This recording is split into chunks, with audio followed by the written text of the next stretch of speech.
Ladies and gentlemen, lend me your ears and your eyes. Diva Divine Light, live from Brooklyn, New York. Know your lane for what you saying, yo. Silly with my 9 milli with the dilly, yo. When I be on the mic, yes, I do my duty, yo. While up in the club, every while in the studio. You don't wanna vibe, nigga, really and truly, yo. My main thug, nigga named Moody, yo. He moody, yo. Like a nigga that'll slap me with the toolie, yo. Bitch, nigga scared to death, act fruity, yo. Fuck that, nigga shorty, she a little cutie, yo. The way you shake it, make me wanna get all in the booty, yo.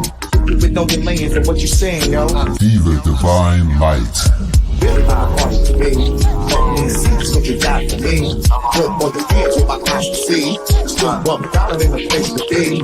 If you really my heart to me. Fuck me, see, that's what you got for me. Put more than years with my eyes to see. Still $1 in the place to be. If you. You're watching Diva, the Divine Light. A fun-loving, caring, passionate person who talks about sex, celebrity, and real-life issues, and even abuse. So hit that like button and make sure you share the show. Really my heart to me. Fuck me, see, that's what you got for me. Put more than years with my eyes to see. Still $1 in the place to be. If you really my heart to me. Fuck me, see, that's what you got for me. Put more than years with my eyes to see. Still $1 in the place to be. If you really my heart to me. Fuck me, see, that's what you got for me. Put more than years with my eyes to see. Still $1 in the place to be. If you really my heart to me. Fuck me, see, that's what you got for me. Put more than years with my eyes to see. Still $1 in the place to be. If you. Here comes the pitch, and it comes in wide. Another combo.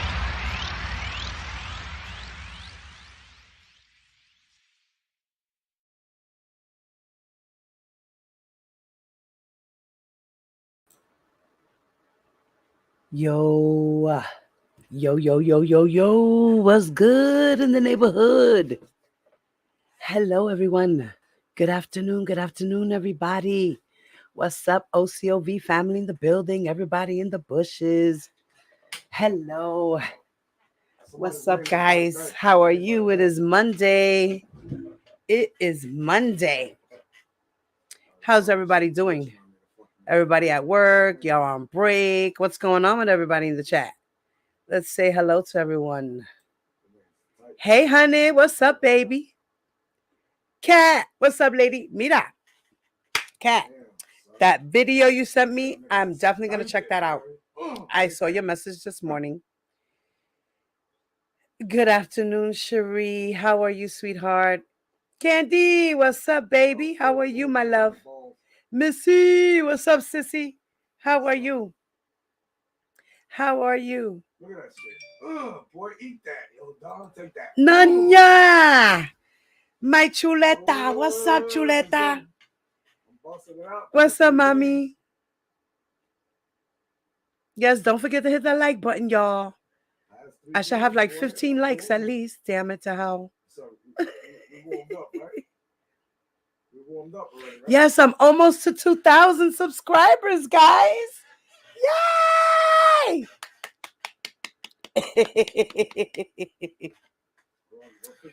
Not everybody likes Diva. It's okay. Not everybody likes the Diva. It's okay. But for those who do, mwah, thank you guys. I love you guys for supporting me. Let's see who else is in the building. You was going swimming? Girl, we ain't even close over here in New York to going swimming. It's still cold. Unless we're like in the YMCA or something like that. Hey, wifey. What's up, sis? How are you, mamita? Good morning, good afternoon, and good evening to some.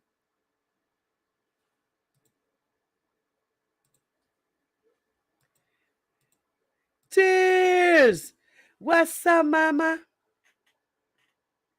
What's up, baby? How are you, sweetheart? My back. All right. So, I wanted to do a live about Don Russell. Now remember, before Don Russell got sentenced and his trial was going on, I had stopped a lot of his paperwork. So we didn't get a chance to really go through everything towards the end. He did put in for an acquittal and a new trial, and the government did deny it.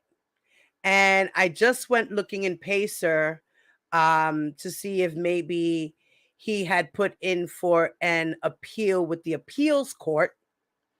And I don't find anything. Nothing. Zilch. It says nothing on file. Nothing. Zero. So now I'm thinking maybe he's trying to get money out of R. Kelly so that he can go through his appeal process. But I think you only have like 14 days. And if you don't put an appeal within 14 days, I don't know what happens. You know what I mean? I don't know what's the repercussions behind that. Peter, what's up, Peter? Hey, chula, what's up, mama? Okay, baby, safe driving, tears. Honey, my honey bunny. What's up, chula? Okay, baby. I know a lot of y'all working, y'all on the road or doing whatever. I'm glad you guys are in the building with me. So I'm thinking, this is just my assumption of what I feel, what I think, my opinion about this shit. I think Don Russell's trying to get money, and I think he did somehow maybe R. Kelly and him made an agreement to where he was to help him out with whatever part of his business or part of the scheme to attack the premiere showing of Surviving R. Kelly. Maybe R. Kelly did promise him money. Who knows? Maybe he doesn't want to say that part because he does want his money. So he's not going to admit to any of that shit. You know what I mean? This is just my assumption of why I think the $300,000 was thrown out there. I don't think that Don Russell actually was an investor and gave him money.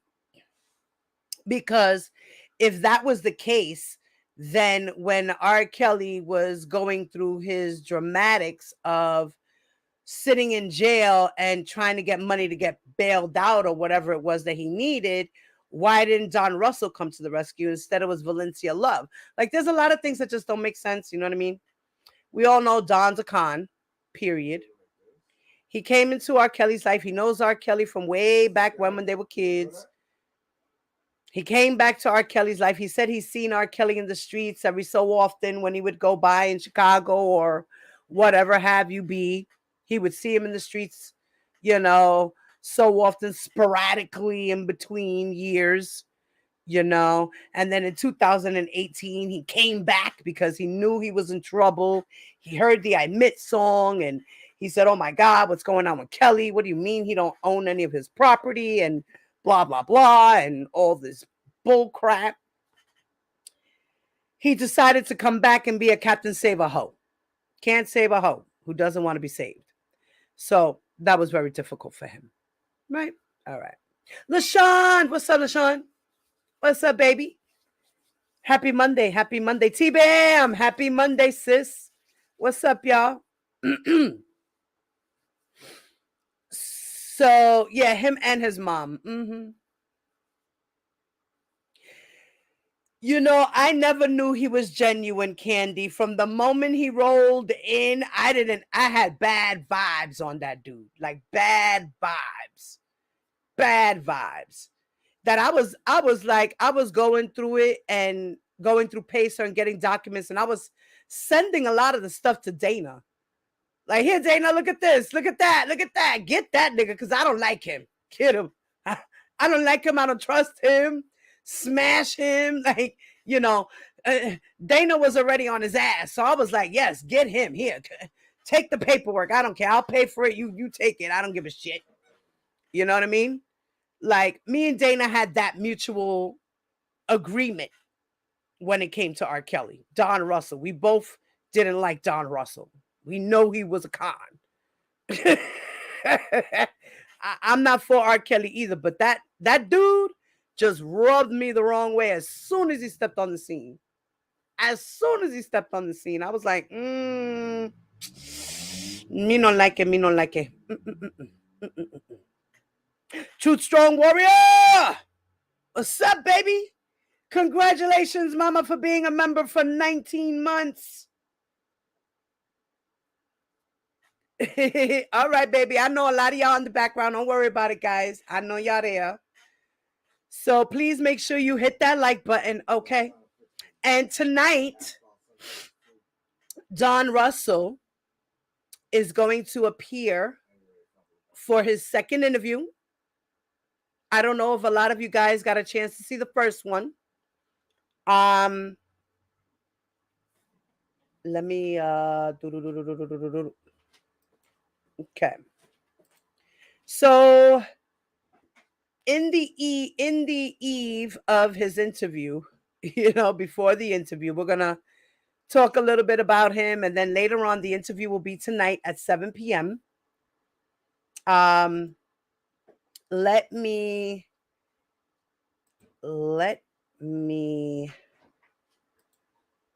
I'm going to put the link in the chat to the channel. It's called, the channel's name is Early and Tia. Okay? Early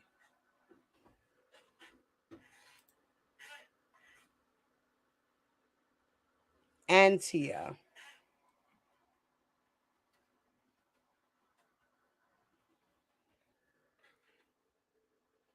Please go subscribe to the channel.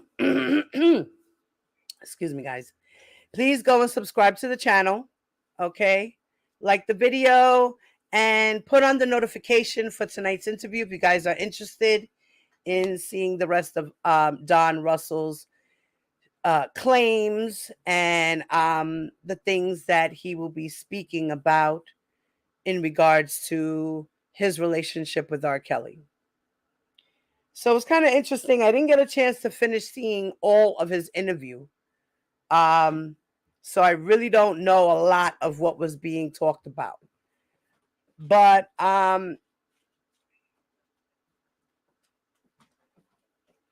he knows R. Kelly's guilty.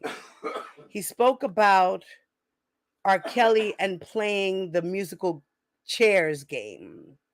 And a young lady that spoke about this game that was played, made up by R. Kelly, and how if you lost the musical chair, you would have to wind up in the bedroom with R. Kelly.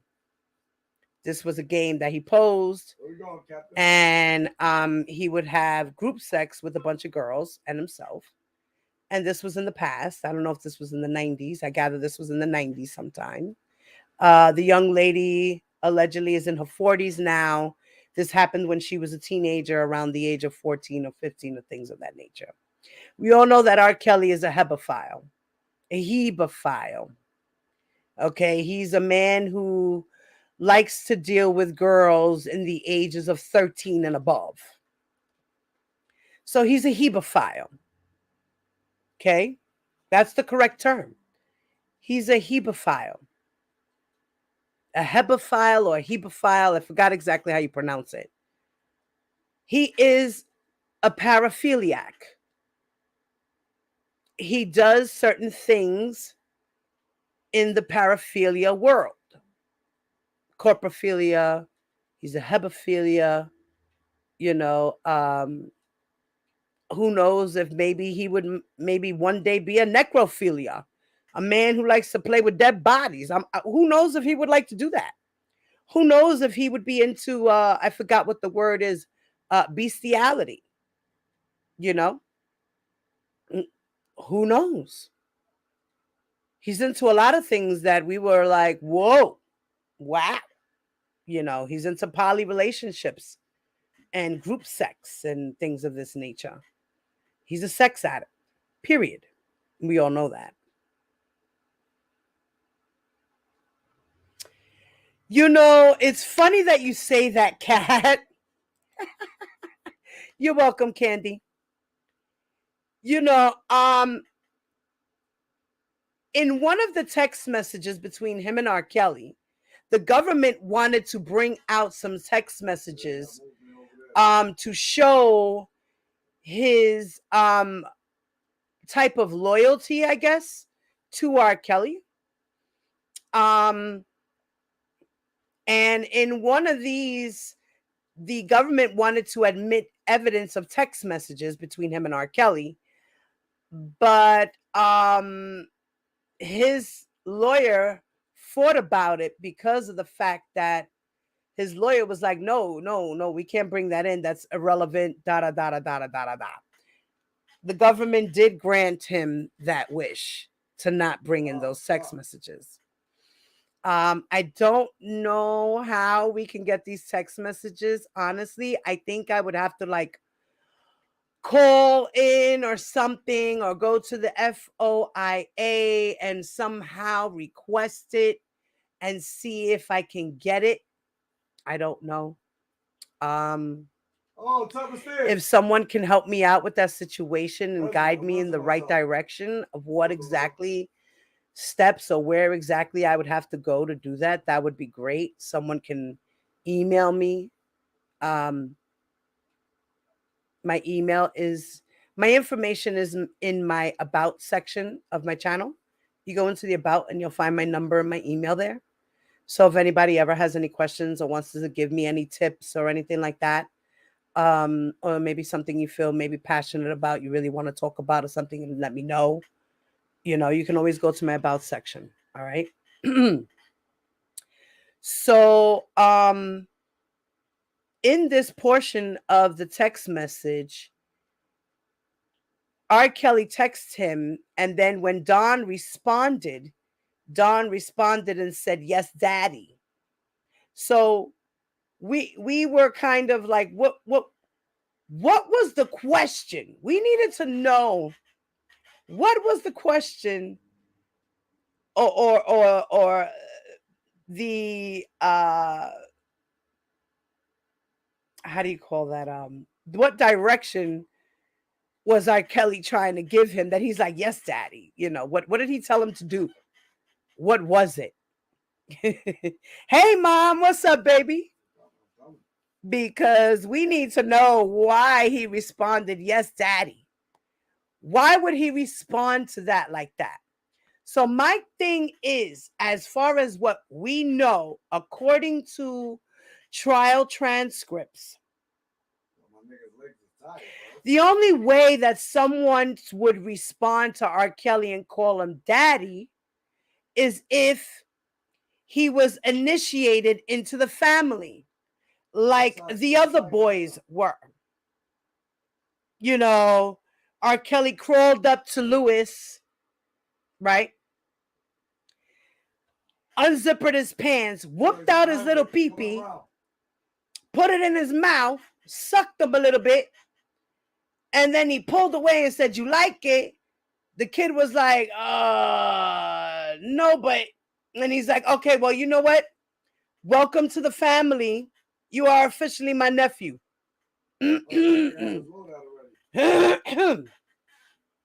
You're officially my nephew. Welcome to the family, and call me Daddy. So, did Don Russell become one of R. Kelly's victims as an adult man, an old man? I wonder. Question mark in the air. Right?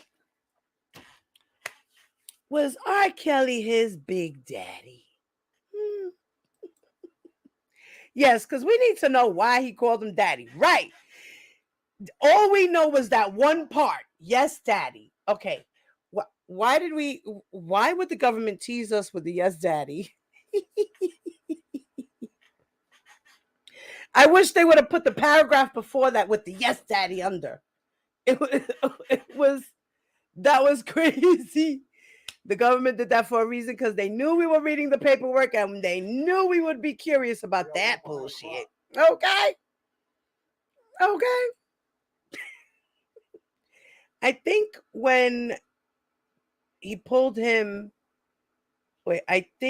pulled him the back and he said he saw his brother and he wanted to tell him something. They went to the back room. Then what?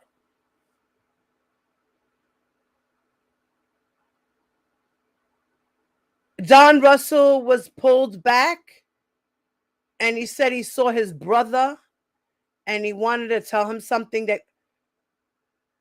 Repeat that, wifey.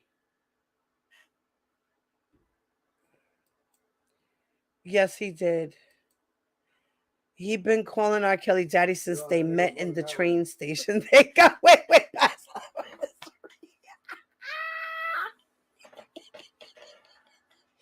Do you think that's what happened, honey? You think that's what happened, babe? Who knows? I honestly think it happened now. Okay? Yeah, I think it happened now as an adult. Okay? And Mr. Russell's very embarrassed by that. Yes, sir, Bob. Jackie, what's up, ma? Crazy, y'all. Crazy. So, I wanted us to, let me share my screen. I wanted us to kind of go back in time a little bit. Okay. Do you guys remember back in, I think it was 2019, I believe, that R. Kelly had tried to, well, not R. Kelly, Don Russell. Let's get that straight. Don Russell had pitched a business deal to R. Kelly to try to get money. Okay. To try to funnel $1 million to R. Kelly. Okay. Now I'm wondering if maybe the $300,000 maybe has to do with this scheme. And maybe him and R. Kelly made a deal. Well, look, if I try to do this, you'll give me that, right? Will you pay me for it? You know, who knows? These are just my theories, okay? This is not fact. Now, what I am showing you, I'm going to show you is an article by thedailybeast.com. Hey, Tasha, what's up, mama? And it was speaking about the National Enquirer publisher, the AMI's secret scheme to funnel $1 million to R. Kelly. All right. And then there was a response by the survivors about this scheme. So let's just check this out real quick, okay? All right. Let me. Now I got to go on mute.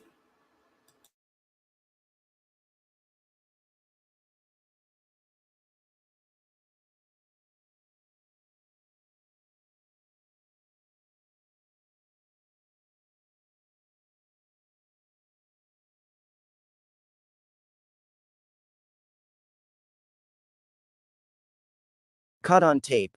National Enquirer boss's secret plan to pay R. Kelly $1 million. By Lloyd Grove, Pervez Shalwani, Tracy Connor. Revealed.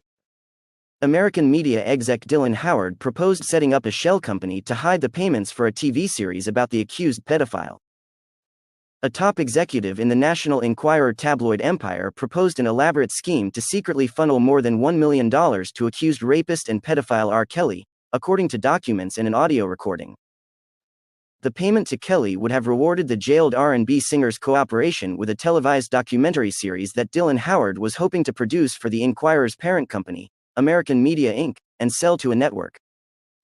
The 37-year-old Howard, who used to be editor of the Enquirer and is now a senior vice president at AMI, negotiated over several months with Kelly's representative, Don Russell, according to material reviewed by the Daily Beast. During one of their conversations, which was tape recorded, Howard suggested forming a shell company and using secret licensing agreements to hide payoffs to Kelly.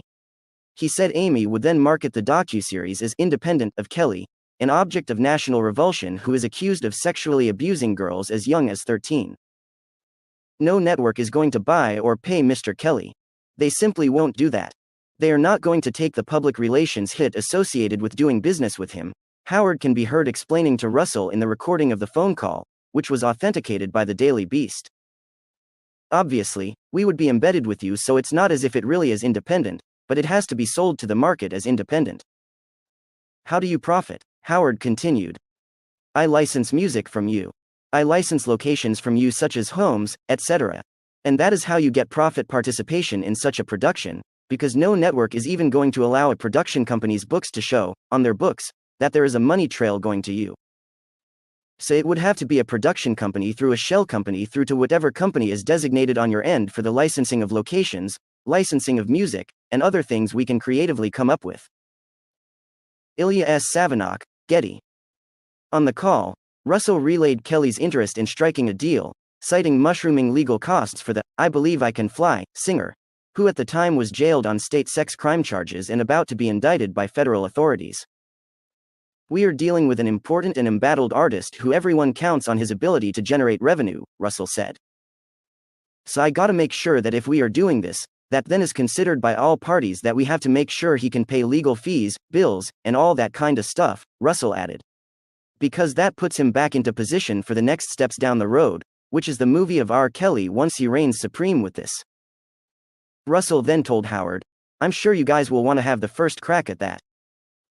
That is how you get profit participation in such a production, because no network is even going to allow a production company's books to show, on their books, that there is a money trail going to you. In a written statement to the Daily Beast, Howard said the discussions stemmed from a pitch by Kelly's camp and went no further than general exploratory discussions between them and myself, and was never advanced internally at American media. During these conversations with them, I outlined myriad challenges, including the scope and seriousness of the allegations against Mr. Kelly, the necessity that the production be an objective portrayal, and the conceptual difficulties in the fly-on-the-wall approach to Kelly's legal defense, Howard said. No final decisions were made between them and I on how a deal would be structured. Had a deal been pursued, I obviously would have made sure that any music used was licensed or sought location releases. The suggestion that, had a deal been pursued, I would have misrepresented the transaction to potential outlets as both pure speculation and false. Kelly's Chicago-based criminal defense attorney, Stephen Greenberg, said he visited the singer in jail on Monday and asked him for comment. Greenberg told the Daily Beast, "This is literally what he said, I have no fucking idea what you're talking about. I don't have any fucking idea. I don't know anything about it. People are always trying to do stuff, make money, cut a deal, and tell me they got this opportunity." The lawyer added, "There are always people trying to capitalize on the fact that they know R. Kelly." Russell, a longtime associate of Kelly who described himself as his manager in the spring, denied the conversations had happened.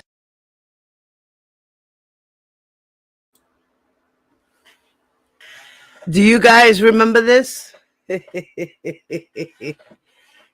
He was trying to pitch a movie deal and shit like that, and the guy from the American Media Inc., AMI, was like, nah, man, because then I'm going to be part of this shit. And then what happens? And then if we get caught then I don't know.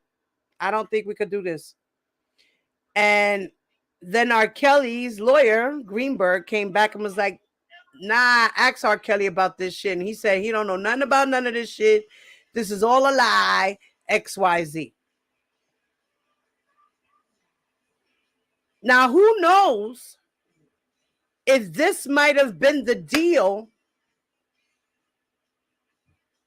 and being that this deal didn't fall through, and R. Kelly did, and Russell did all this other stupid shit and got himself locked up, now he wants to blow up R. Kelly because he got no money, and he's a scorned groupie. How about that? So let's continue.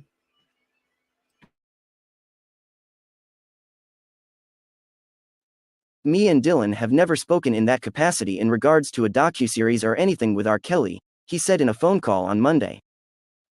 I don't know Dylan in that capacity. I didn't come in to negotiate deals, Russell added, claiming he was just trying to promote Kelly's side of the story to the media.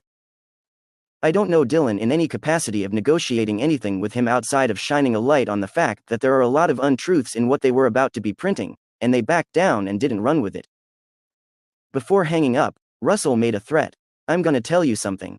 Publish the story. If I receive any negative backlash in business, I'm coming after you personally. Now you take that however you choose, my brother. Have a nice one.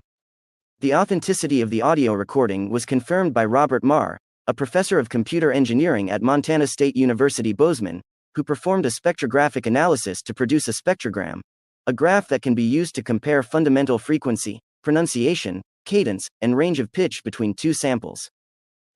There is no way to prove with 100% confidence that talkers in two different recordings are the same individual, but the audio comparison points to the likelihood that this is the case, Marr said.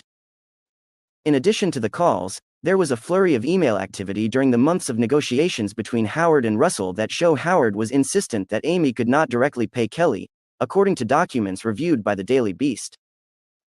On the recorded call, Howard stressed to Russell that Kelly is a lightning rod, and thus, in order to get a TV outlet to bite, they would need to hide any paper trail. No one is going to touch him. The only people that are going to touch him are independent media companies that will take the risk because they know that it's a good story, and on the flip side the story will be monetizable, Howard explained. So you are not going to get A&E, Lifetime, TLC, CBS, anyone throwing a cent at you. That's why we've gotta structure it the way I'm saying we gotta structure it, Howard insisted. Let's not exchange emails about this, Howard also advised Russell. Let's just jump on another call and go over the finite points that you come up with and we can continue discussions. Howard was in touch with an executive at A&E and reported that they were enthused about the possibility of an R. Kelly series, according to a person familiar with the matter. If Amy had cut a deal with a network that did not know about the secret payment arrangement, that could have been legally perilous for Howard and his boss, Chief Executive David Pecker. Former federal prosecutor and Chief Assistant New York District Attorney Daniel R. Alonso, now a corporate lawyer, told the Daily Beast that while creating a shell company to hide a monetary transaction isn't necessarily illegal, concealing such details from a party to the transaction, in this case, a television outlet, could constitute fraud depending on the circumstances. If they were hiding the true destination of the proceeds of the deal in order to deceive a counterparty into entering into the deal or parting with the proceeds, Alonso said, that starts to look a lot more like fraud. And a fraud allegation would have had far-reaching consequences. In September 2018, Howard and Pecker entered into a non-prosecution deal with federal prosecutors in the Southern District of New York in exchange for helping provide evidence against President Donald Trump and his former attorney, Michael Cohen, concerning felony campaign finance violations that involved Trump's $130,000 payment to porn star Stormy Daniels mere days before the 2016 election. The payment stopped Daniels from discussing her allegation of extramarital sex with the candidate a decade earlier. Cohen, who named Trump as a key participant in the felony, ultimately pleaded guilty to campaign finance violations, tax fraud, and bank fraud, as well as lying to Congress, and is serving a 3-year sentence at the Otisville, New York, federal penitentiary. Howard and Pecker's non-prosecution agreement, meanwhile, gave the pair immunity from prosecution over their involvement in a catch and kill arrangement with former Playboy playmate Karen McDougal, who also claimed she had an affair with Trump and who, just 3 months before the 2016 election, was paid $150,000 by Amy for her limited life rights. That payment, a potential violation of federal statutes, effectively silenced McDougal, keeping her allegation from becoming public and damaging Trump's candidacy. The non-prosecution pact stated that Amy shall commit no crimes whatsoever, and that the tabloid magazine group, which also publishes Us Weekly, In Touch, and Star Magazine, must maintain its obligations to SDNY prosecutors for a period of 3 years from the signing of this agreement or the date on which all prosecutions arising out of all the conduct described in the opening paragraph of this agreement are final. Alonso explained that the agreement could be invalidated if the facts revealed that there was a criminal fraudulent scheme relating to shell companies, or if the company were to lie if asked about these details. It would then be up to the SDNY to take action on the violation, which could include terminating the agreement and prosecuting the company, or something less, Alonso continued. On the recording of the phone call between Howard and Russell, R. Kelly's manager emphasized that his client was keen for a payday. We all know if you got a lottery ticket, you don't wait to cash it in. That came directly from his, Kelly's, mouth. You don't wait to cash it in, you go right in for it, the manager said. Russell concluded by telling Howard he would relay Howard's plan to the R&B star. I spoke to Rob yesterday and he said, listen, if they throw me a bone, and that's exactly what he said, I'm with them. At one point in his career, Kelly was the most popular R&B artist on the planet. Accusations against him first surfaced in early 2002, when the Chicago Sun-Times revealed the existence of a video that purported to show him having sex with and urinating on an underage girl. He was indicted on child porn charges but acquitted by a jury.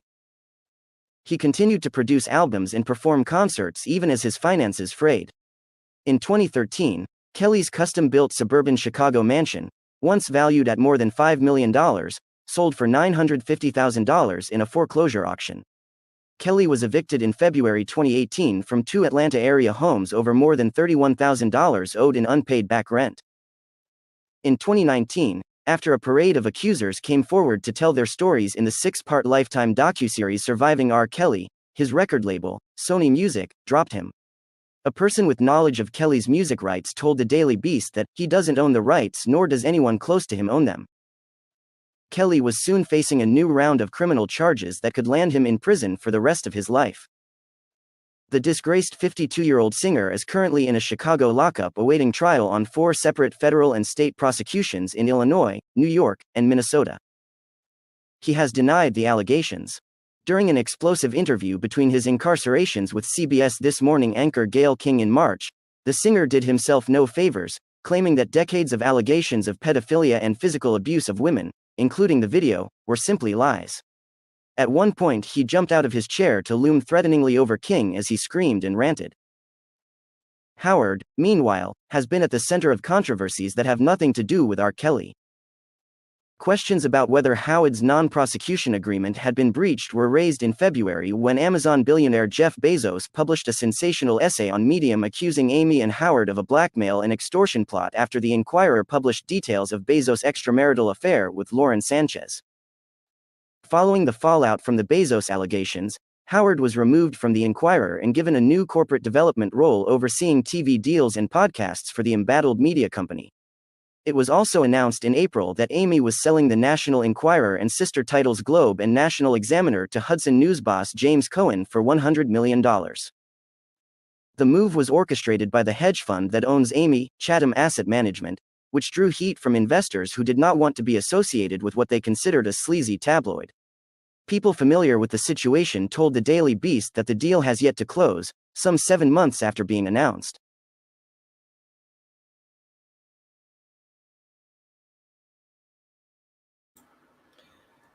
So that was the deal, guys.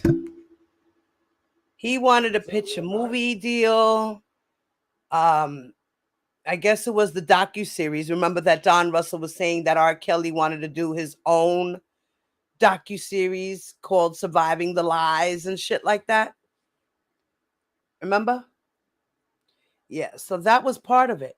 This was the deal. And Howard, who was in charge of the AMI, American Media Inc., at the point in time, was like, this can't happen, man. We're gonna get caught. Are you kidding me? And if something happens, then what? Is he gonna pay me? Is there gonna be any compensation? What's going on? And Greenberg denied all of this, and R. Kelly denied all of this, that he was a part of this.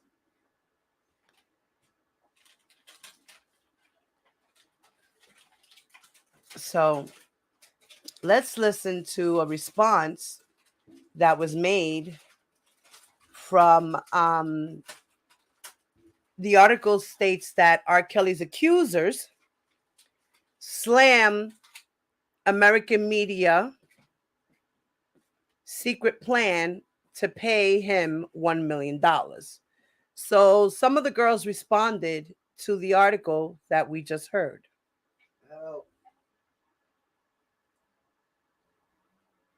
Hey, K-Love, what's up, baby? Hey, Martise, good morning, good afternoon, guys. Hey, Sonia. I think I said hi to Sonia already, too, right? Sonia, what's up, Rico? What's up, baby boy? How are you? Kayla. Diva Time. I don't see Diva Time. Where is she? She in here?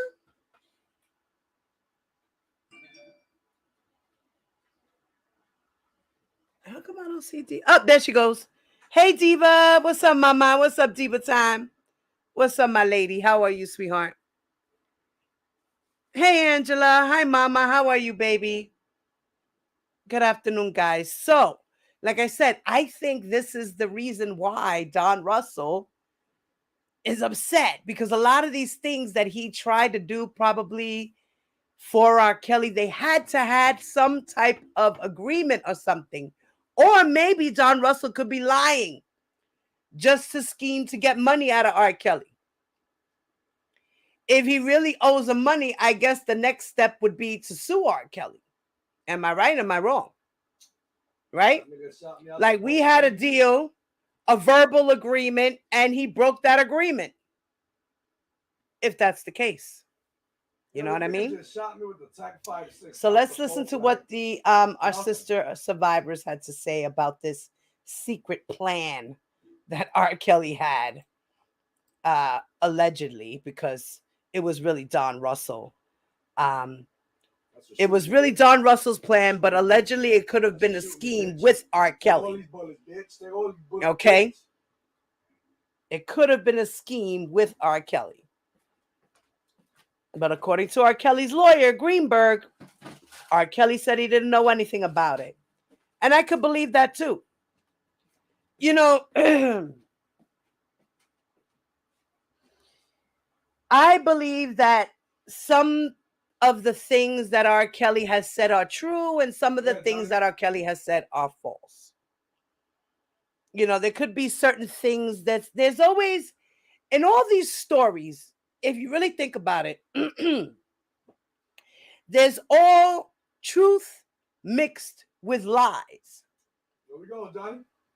And it's because at the end of the day, they want to bring the person down, but they still want to protect them at the same damn time. And they want to bring the person down, but they want to protect themselves as well at the same damn time. So here we have a circus full of truth and lies. So we're trying to pick out the truth from the lies. All of us, every last one of us in this goddamn sector has been doing nothing but trying to pick out the truth from the lies. And then you have people out here who are just trying to confuse people and manipulate them to believe one thing and not the other. It's a fucking circus out here. Okay? Yo, this nigga just shot me right here, bro. Right here. Now I gotta go on mute, guys.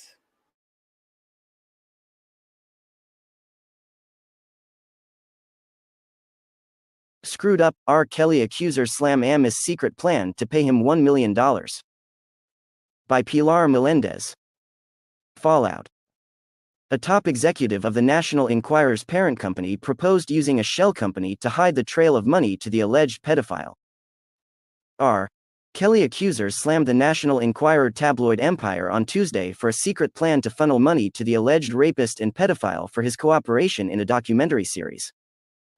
They're willing to give this man all of this money despite all of the lives he has damaged, while the women he has hurt have to pick up the pieces, rebuild their lives, and are struggling to pay their bills. Katie Jones, a former Dallas radio DJ who gave up her career to be with Kelly, told the Daily Beast. It's screwed up. The Daily Beast reported Monday that Dylan Howard, a former editor of the National Enquirer who is now a senior vice president for parent company American Media Inc., proposed an elaborate scheme to use a shell company and licensing agreements to pay Kelly, who was sitting in jail charged with sex crimes. According to documents and audio recordings, the money would have been compensation for the disgraced R&B singer's cooperation in a televised documentary series Howard was hoping to produce through the paper's parent company. No network is going to buy or pay Mr. Kelly. They simply won't do that. They are not going to take the public relations hit associated with doing business with him, Howard explained to Kelly's representative, Don Russell, in a phone call authenticated by an expert for the Daily Beast. To cover their tracks, Howard said, The media giant would pay Kelly from a production company through a shell company through whatever company is designated on your end for the licensing of locations, licensing of music, and other things we can creatively come up with. Howard's offer made earlier this year came against the backdrop of allegations from young, mostly black women alleging Kelly physically, mentally, and sexually abused them for nearly 2 decades. The evidence includes a video that allegedly shows Kelly having sex with the 13-year-old niece of. Remember, guys, the Some Brother Love Trust? Remember that? I wonder who really owned that. Because I believe that was the trust fund or the account that they were trying to funnel the money through.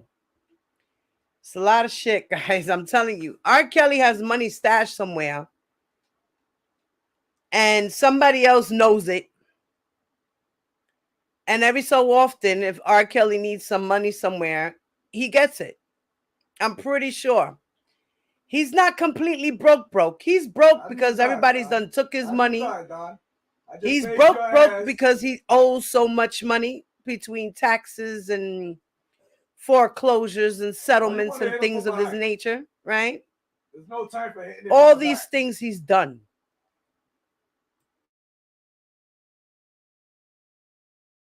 R&B singer and Kelly protege Sparkle, who also blasted American media for its documentary plan. It's disheartening that an executive and media company would be willing to go through such lengths, as music companies previously have, in efforts of supporting Robert and having an opportunity to capitalize despite being faced with horrific and criminal allegations, said Sparkle, whose real name is Stephanie Edwards. However, not surprised. Kelly was indicted in 2002 on child pornography charges stemming from the video purportedly of Sparkle's niece. After less than a day of deliberation, a jury acquitted him on all counts. Sparkle, who released the duet Be Careful with Kelly in 1998, says she was one of the first people to speak out against the I Believe I Can Fly hitmaker, and she later joined several alleged victims in Lifetime's 6-hour docuseries, Surviving R. Kelly. That documentary focused new attention on Kelly's behavior, and months later, he was indicted in state court in Illinois, a prelude to federal charges that were leveled in 2 states over the summer. He has denied the charges, and his attorney told the Daily Beast he did not know about any docu-series or payment plan. In a statement, Howard described his discussions with Russell as exploratory and said if the deal had gone forward, he would not have hidden the details from whatever network bought the project.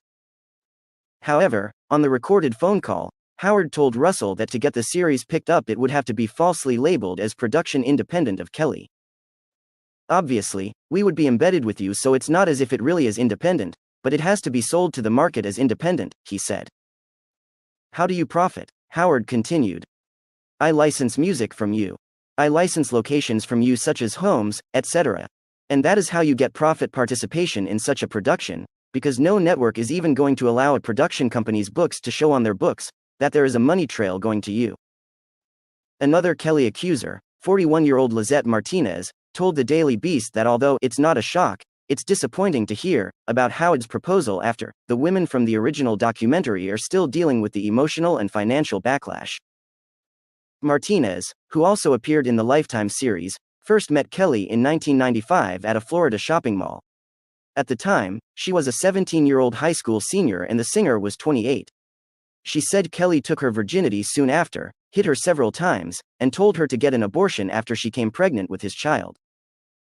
We shared our stories not for monetary gain, but to bring awareness to an epidemic of men in Hollywood and other high positions in the world abusing their power. I have a serious problem with giving him a platform to do more harm, Martinez said. In the Lifetime series, Jones said she first met Kelly in June 2011, when her Dallas radio station organized an after-party for one of his concerts.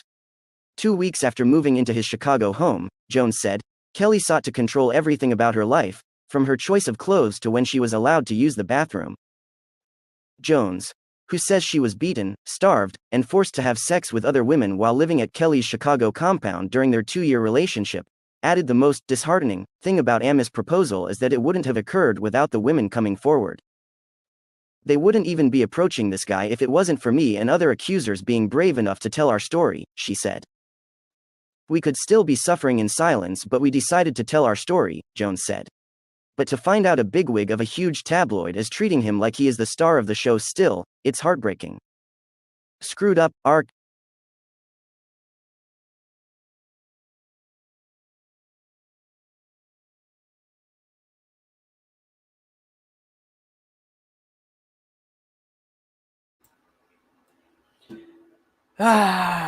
So the girls, Lizette and Kitty Jones, Lizette Martinez and Kitty Jones responded to that information.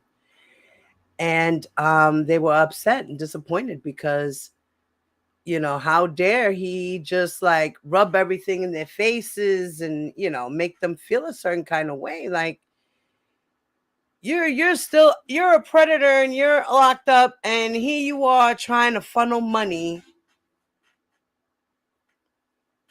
and we out here crying for help, and you're just acting like this is all. But like I said, who knows if this was a lie? Who knows if R. Kelly was really down with this plan or not? Who knows?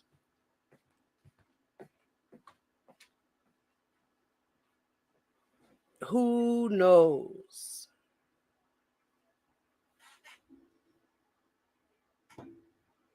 So I don't own the rights to these videos. Shut the fuck up. Okay. How you? I know, honey. I don't own the rights to this video. Okay, guys, this is fair use.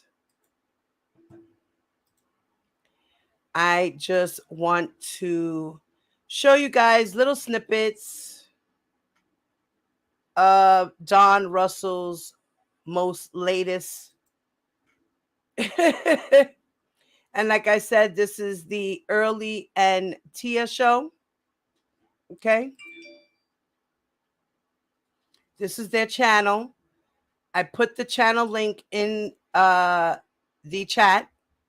So if you get a chance, guys, grab that link, subscribe to the channel, please, so you guys can put on the notification to the video. Oh, this nigga just tried to tonight at 7 p.m. Central Time. They will be presenting his second part of the interview they did with him. Okay, so let's just take a little quick sneak peek at what has happened already. Okay.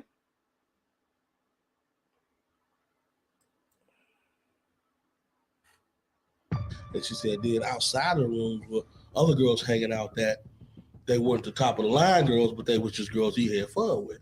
I'm like, okay.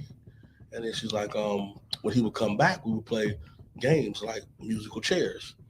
And musical chairs was everybody walk around a chair, and the last girl without a chair would have to go in the room with all the rest of the girls, engaging, you know, activity with him.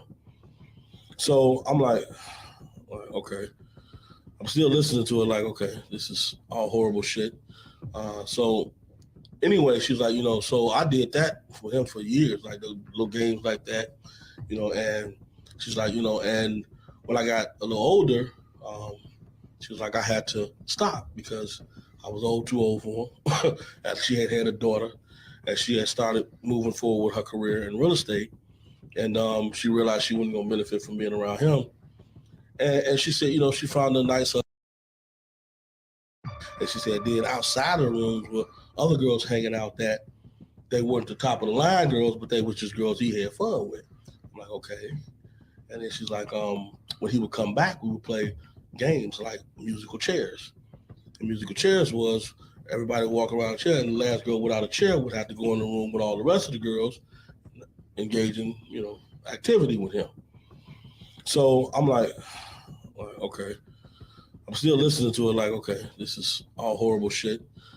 So anyway, she's like, you know, so I did that for him for years, like the little games like that, you know, and she's like, you know, and when I got a little older, she was like, I had to stop because I was too old for him. And she had a daughter, and she had started moving forward with her career in real estate. And she realized she wasn't going to benefit from being around him. And she said, you know, she found a nice.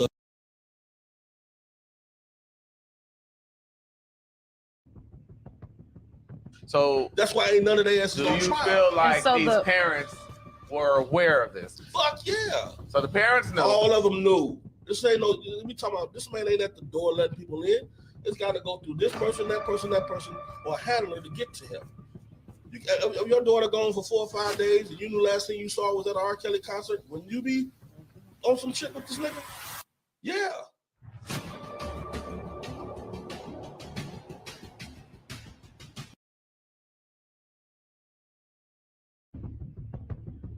So that's why ain't none of their asses on trial. Do you feel like these parents were aware of this? Fuck yeah. So the parents know. All of them knew. This ain't no. We talking about this man ain't at the door letting people in. It's got to go through this person, that person, or a handler to get to him. Your daughter gone for 4 or 5 days, and you knew last thing you saw was at an R. Kelly concert. Wouldn't you be on some shit with this nigga? Yeah.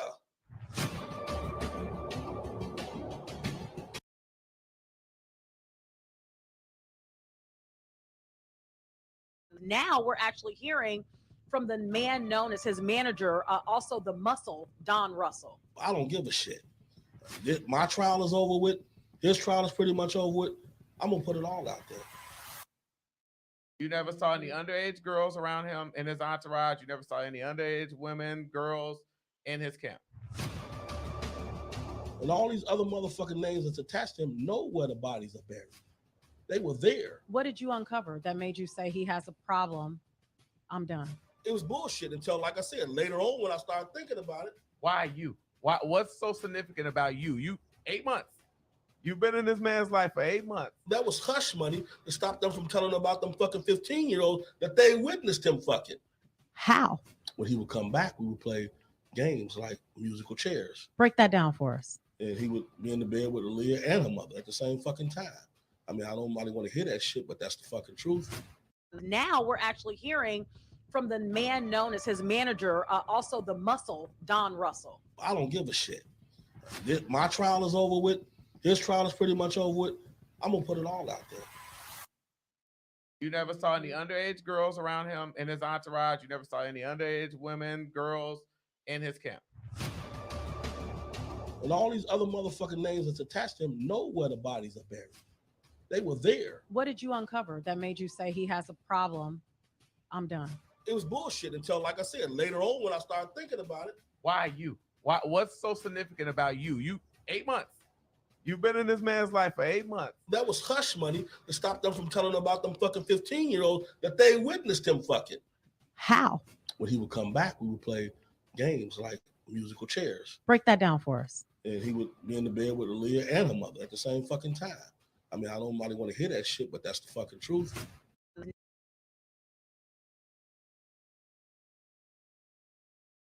Wow. So now, like he said, all of a sudden, he had to sit there and think about everything and say, damn, R. Kelly is kind of guilty. I think he's guilty because he owe me money. Yep, he's definitely guilty. Yep, he said people were saying he slept with Aaliyah and the mother and at the same time and blah, blah, blah.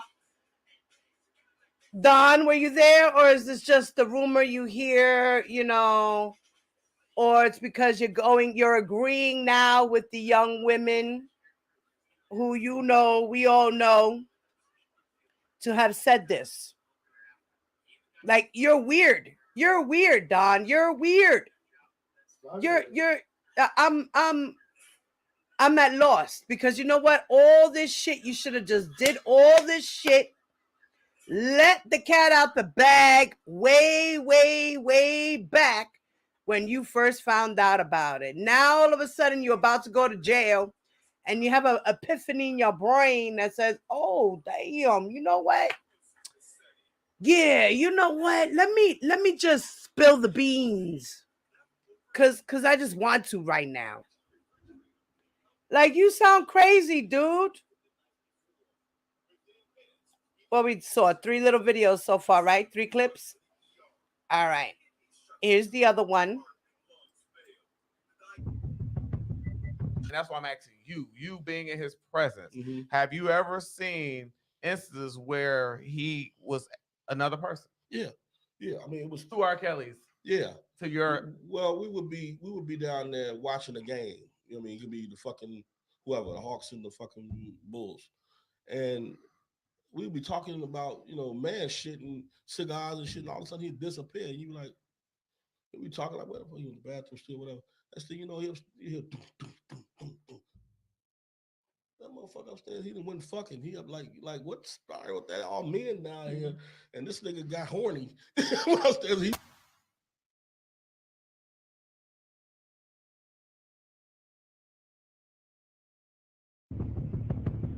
And that's why I'm asking you being in his presence, Mhm. have you ever seen instances where he was another person? Yeah.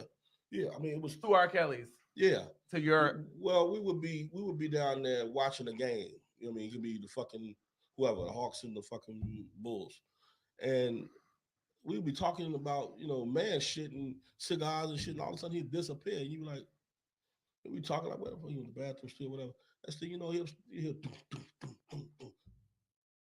that motherfucker upstairs, he done went fucking. He up like what started with that? All men down here, and this nigga got horny. Upstairs, he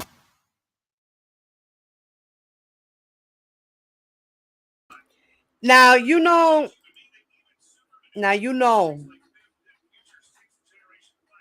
he's telling the truth there. He's telling the truth there. You want to know why? Because more than one person has said, especially the girls, have done said that in between R. Kelly's shows, or he could be in the middle of a meeting and he'll whip out his penis, or he'll be in the middle of the studio listening to music and he'll whip out his penis and start playing with himself. He'll step off. He'll go to a room. If he's in the studio, he'll go to the room. He'll sit in there with the girl. He'll do what he got to do. Then he'll come back. Or he'll go to one girl and then go to the next girl and then go back to the studio session. He needed to release himself. It was testified in court that this is the kind of man that he is. That when he needs to release himself, he needs you right there, ready, willing, and able, so that he can nut on your face. And then you have to sit with it on your face like you're proud that you just got rained on. Okay, drip, drip. What the? Really? Disgusting. Even me as a grown woman, I don't like that shit. I think that is degrading and that is disgusting.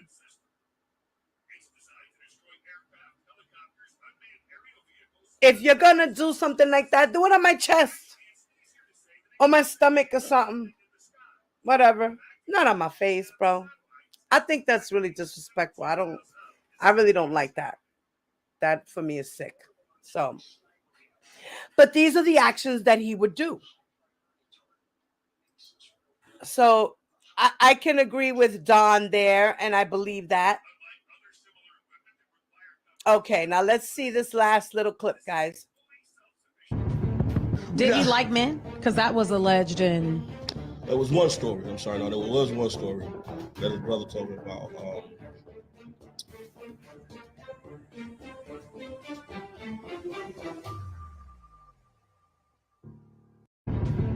Did he like men? Because that was alleged in.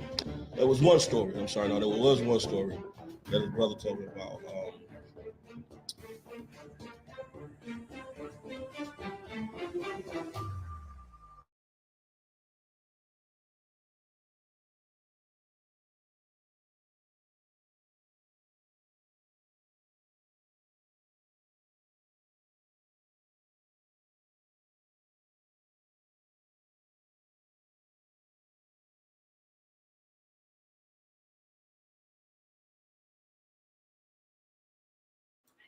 Okay, so see, so he's gonna talk today about R. Kelly liking men. Now, I just dropped the link in the chat here.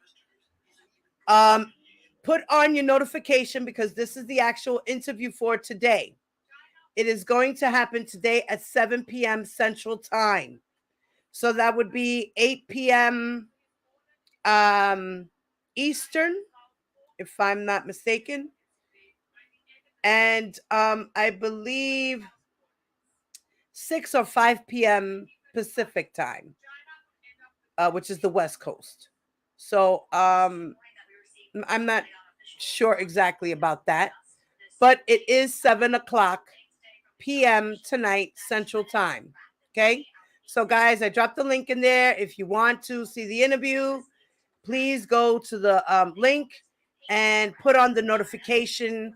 So when they go live, you will be notified and you guys can be in there and watch the interview. All right. All right, guys. So that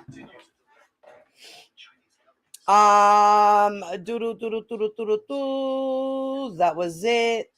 Okay. Now window.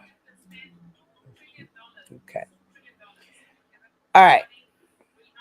So this is going to be just a quick little highlight. All right. Of now this case is officially closed. This is closed. They finally closed it. Like they gave me a notice saying, this has been terminated as of December 21st of 2022. So there's no more activity in this particular case. So they told me to disable my alert, which that's good because now I'll be able to put on my alert for R. Kelly's appeal information. Because now that this alert is gone, I'll be able to get the other alert. So in this document here, oh, I'm sorry, it's the wrong one. It's the side. There we go. Okay. This here is Defendant Russell's post-trial motions and memorandum of law in support. Okay. And this was August 5th of 2022. This is when this was put in. Okay. And remember, his attorney was Michael Friedman. Now, Michael Friedman, he did speak about Michael Friedman, I believe, in his first interview. He did speak about him. Now, remember, they also had a Curcio hearing with Michael Friedman because the government was saying that he had dealings with R. Kelly's case in the past. And I forgot exactly what had happened, but it wound up being that they let him in anyway because in reality, he didn't actually become his lawyer. He was just consulting with him. He didn't put him on retainer. So he didn't actually retain him as a lawyer. So there really was no conflict of interest due to that. So Don Russell was able to use him as a lawyer.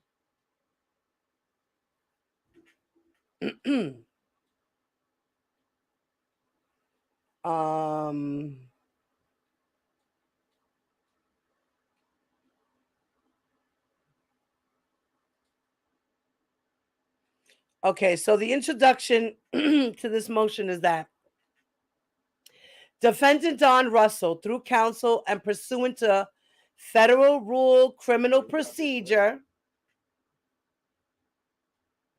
is 29C and 33.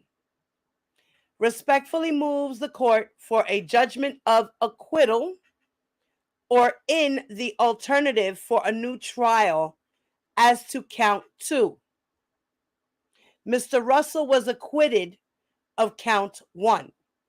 His motions as to count 2 should be granted for several reasons. First, his motion for a judgment of acquittal should be granted because the government failed to present sufficient evidence regarding the threat call and the caller's identity for any rational tier of fact to have concluded that Mr. Russell made the threat call. Second, the new trial motion should be granted because the PowerPoint exhibits the court allowed the government to introduce were inadmissible and unfairly prejudiced by Mr. Russell by focusing the jury's attention on Robert Sylvester Kelly and the government's guilt by association allegation that Mr. Russell was Mr. Kelly's manager, which he was not. So, in the background, let's refresh our memory now. Mr. Russell was charged with 1 count of conspiracy to threaten physical harm by interstate communication in violation of 18 U.S.C. 371, and 1 count of threatening physical harm by interstate communication in violation of 18 U.S.C. 875C, which prohibits the transmission in interstate or foreign commerce any communication containing any threat to kidnap any person or any threat to injure the person of another. The core allegation in the case was that Mr. Russell worked as Robert Kelly's manager and called in a threat to Newhouse on December 4th of 2018 to stop a screening of the documentary Surviving R. Kelly, taking place there that evening. So before trial, the court granted Mr. Russell's request to employ a jury questionnaire, reasoning that given that the defendant is alleged former manager of R. Kelly, and given that he allegedly transmitted an unlawful threat in connection with efforts to prevent the screening of a documentary disclosing R. Kelly's sex trafficking crimes, it is apparent that this court must take careful steps to determine whether anyone in the venire has heard of R. Kelly, has heard about the criminal case against him, has seen or heard anything about the Surviving R. Kelly documentary, has heard about the aborted effort to screen the Surviving R. Kelly documentary at Newhouse, and if so, whether they can put these facts out of their minds and serve as a fair and impartial jury in the case. So he's complaining about the questions about R. Kelly in the jury questionnaire. You overshot your landing. Oh, Then he says that at the final pre-trial conference, the court also reserved ruling on the government's motion to admit other alleged threats by Mr. Russell under Federal Rule of Evidence Rule 404B. Based on Mr. Russell's stated plan to concede at trial that he sought to stop the screening, which meant his motive and intent would not be at issue. Mr. Russell did just that at trial, conceding he wanted to stop the screening, and this evidence was not admitted. The court also ruled on Mr. Russell's fifth motion in limine that it would not permit evidence disclosing R. Kelly's crimes involving child pornography and the sex trafficking of minors. The court elaborated on this point several times in response to arguments by the government. I cannot permit the jury to hear about the sensational and highly disturbing crimes that R. Kelly has now been convicted of committing, because I'm concerned that on the part of the jurors with respect to the nature of his crimes would swamp their ability to resolve what is actually a pretty straightforward case about whether a threat was phoned into a venue or not. So we're here because someone phoned in a threat to a venue that there was a man there with a gun. Okay, let's stop let's stop right here. It had nothing to do with a bomb threat. People are still saying that it was a bomb threat. It was not a bomb threat. Someone phoned in a threat to the venue that there was a man there with a gun who was going to shoot up the place. That was it. That's what he got locked up for. That right there. That's what he was being accused of. Not a bomb. That there was someone inside the venue with a gun who was going to shoot up the theater if they started the show or if they continued to show it, whichever one it was. Now, that's why we're here, he says. We're not here because R. Kelly is a child pornographer and because he sexually abused minor females. That's not why we're here. And how exactly do you expect me to ensure a fair trial for this man if he's linked with the so-called devil? Fuck, yo. The so-called monster. The so-called sexual abuser of countless minor females. How is that not totally going to swamp what is a very narrow issue here? Now, the trial commenced on July 18th of 2022. During the trial, the government sought to offer into evidence a series of PowerPoint presentations that Mr. Russell allegedly prepared and sent to Lifetime executives in an effort to stop the network from screening the documentary. So government exhibits 1409A, 1502B, 1512B, 1312, 1422, and 1403. The government sought to admit this material as evidence of Mr. Russell's criminal intent. As the court noted, the government wishes to introduce these exhibits to demonstrate that the defendant, who allegedly prepared a number of the exhibits, did so in order to intimidate Mr. Kelly's victims. So Mr. Russell objected on the basis of unfair prejudice for the same reasons addressed in his. Mr. Russell also objected based on the same reasoning the court applied to the 404B evidence rule. Namely, that Mr. Russell was not contesting his motivation and intent to stop the screening. The court nonetheless admitted the PowerPoint presentations into evidence. Also, during the trial, the government presented circumstantial evidence that it argued established that Mr. Russell was the individual who made that threat call.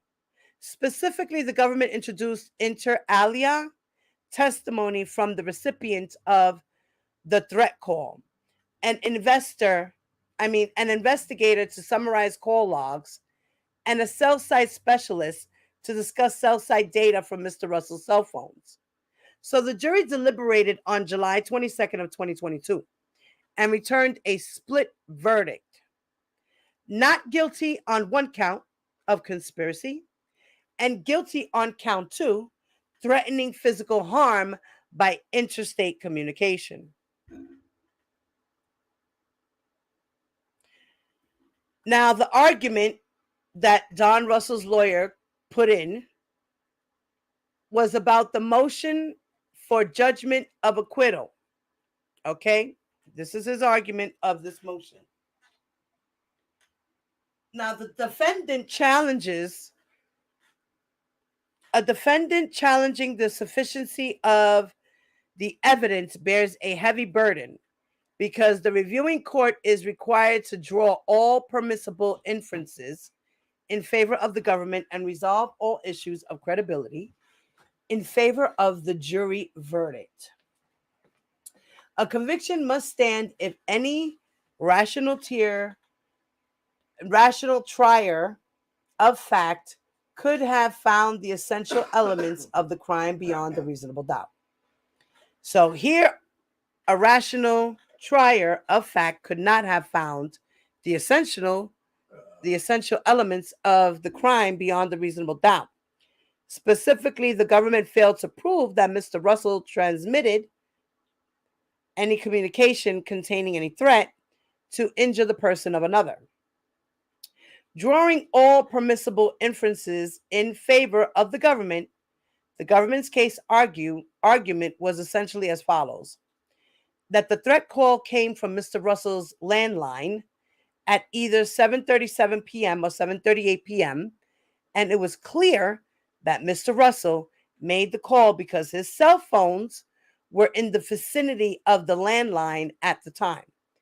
But there are numerous reasons why this was not sufficient for any rational trier of the fact to find the essential elements of the crime beyond a reasonable doubt. First, the only person who heard the threat call, Adrian Kraniski, was not sure what time he received the call and could not identify the phone number associated with the threat. But there were numerous other calls by Mr. Russell and others to the venue in the hour preceding Mr. Kransky's 911 call. Government exhibit, you can look at government exhibit 901, 209, and 302. So the government's proof as to when the threat call was made, let alone who made it, is exceedingly thin. No rational finder of fact could have concluded that Mr. Russell made the threat call because based on this thin evidence. Second, the government offered no evidence to prove that it was Mr. Russell's voice that Mr. Kraniski heard. Indeed, Mr. Kraniski testified that the voice of the threat caller sounded different than on the first call he had, which was with Mr. Russell. Mr. Kraniski specifically testified that the caller sounded different, like he was from Brooklyn and like he was outside. So all of this is inconsistent with the government's argument and insufficient to prove Mr. Russell made the threat call. So this evidentiary deficiency is especially pronounced given that no witness could identify Mr. Russell's voice. So there was no proof that it was his voice on the threat call. Third, the government's evidence regarding the landline used to make the threat call is inconclusive. The 1689 number appeared to be a fax number, as several pieces of evidence confirmed. You can refer to government exhibits 902, 1418, and 301, and also see our T72022 black. Rather than address this issue with evidence, the government attempted to distract the jury with cell site data about Mr. Russell's other numbers, the 5608 number and the 3030 numbers.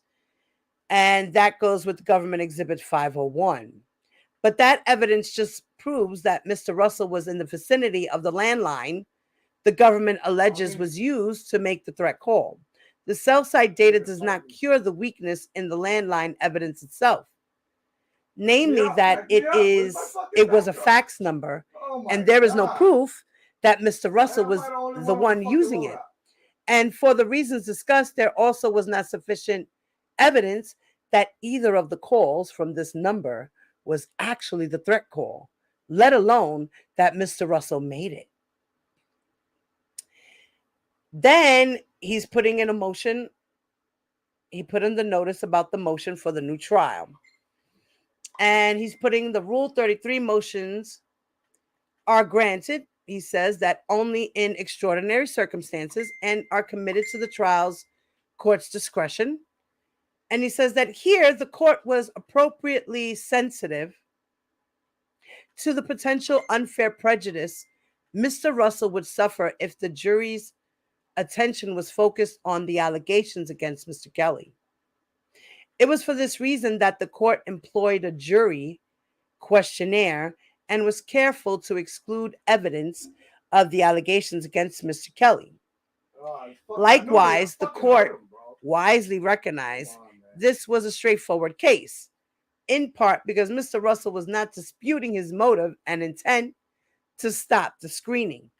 So for this reason, the court also correctly, tentatively excluded the government's proposed Rule 404B evidence of Mr. Russell's other alleged threats, as so long as Mr. Russell did not raise the issue of intent, which he did not.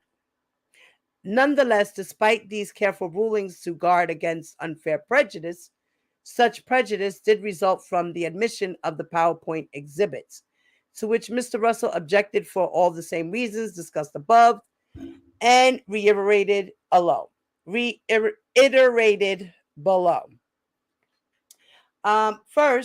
the court admitted the PowerPoints, the government's exhibits 1409A, 1502B, 1512B, 1312, 1422, and 1403. Now, on the theory that they demonstrated that Mr. Russell was trying to intimidate Mr. Kelly's victims. But this was irrelevant to the threat charge against Mr. Russell and thus inadmissible under Federal Rule of Evidence Rule 402. Second, the admitted exhibits also were highly inflammatory and thus unduly prejudicial and inadmissible under Federal Rule of Evidence 403.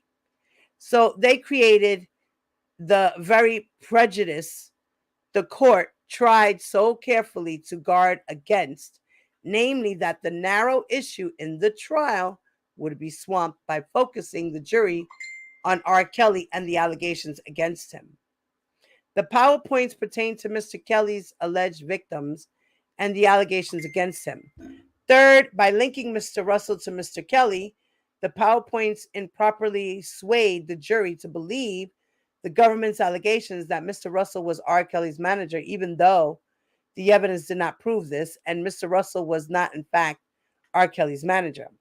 Fourth, they also were inadmissible under Federal Rule 404B, just like the other evidence of alleged threats that was not admitted because Mr. Russell was not disputing his motive and intent to stop the screening.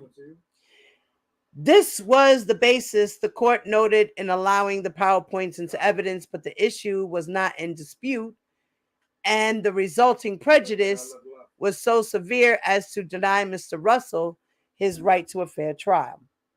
So a new trial is warranted for each of these reasons. And in conclusion, for the foregoing reason, Mr. Russell respectfully requests that the court grant the judgment of acquittal. In alternative, Mr. Russell respectfully requests that the court grant him a new trial.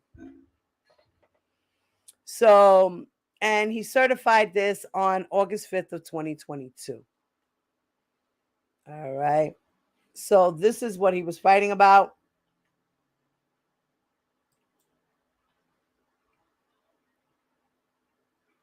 Okay, wait.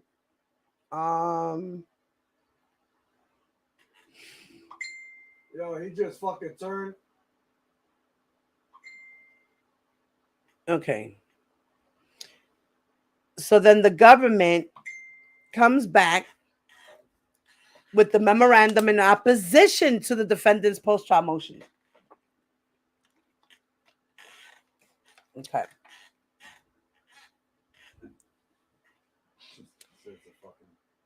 All right, let's see. All right, I'm just going to read 5 and page 10. Okay, and then 15. Okay. Okay. So the government argues that the court should deny the defendant's motion for judgment of acquittal under the Rule 29. And the government says that the defendant contends that the government failed to prove that the defendant was the person who made the threat call on December 4th of 2018. The defendant claims that Kraniski was not sure what time he received the call and could not identify the phone number associated with the threat call. 2, there was no evidence that it was the defendant's voice on the threat call. And 3, the government's evidence regarding the landline used to make the threat call was inconclusive. Because, for example, Russell's home phone also served as a fax number. So the evidence that the defendant placed the threat call, however, was overwhelming, particularly when the evidence is viewed in a light that is most favorable to the government. And with all reasonable inferences resolved in favor of the government, the defendant's arguments are unpersuasive.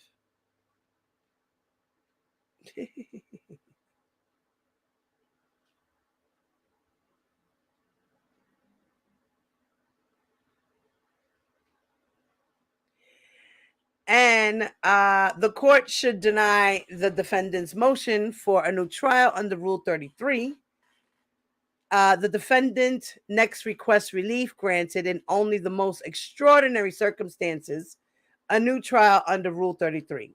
He claims that such relief is warranted because the court admitted redacted versions of the PowerPoint presentation that the defendant sent to Lifetime, Andrea Kelly, as part of his effort to stop the screening and the docuseries from proceeding. The court, after carefully consideration of the defendant's arguments regarding these exhibits, properly admitted these exhibits. Moreover, redacted versions of these exhibits, which defense counsel reviewed, prevented the alleged prejudice that the defendant now claims for the reasons set forth below. The defendant's motion for a new trial under Rule 33 lacked merit and should be denied.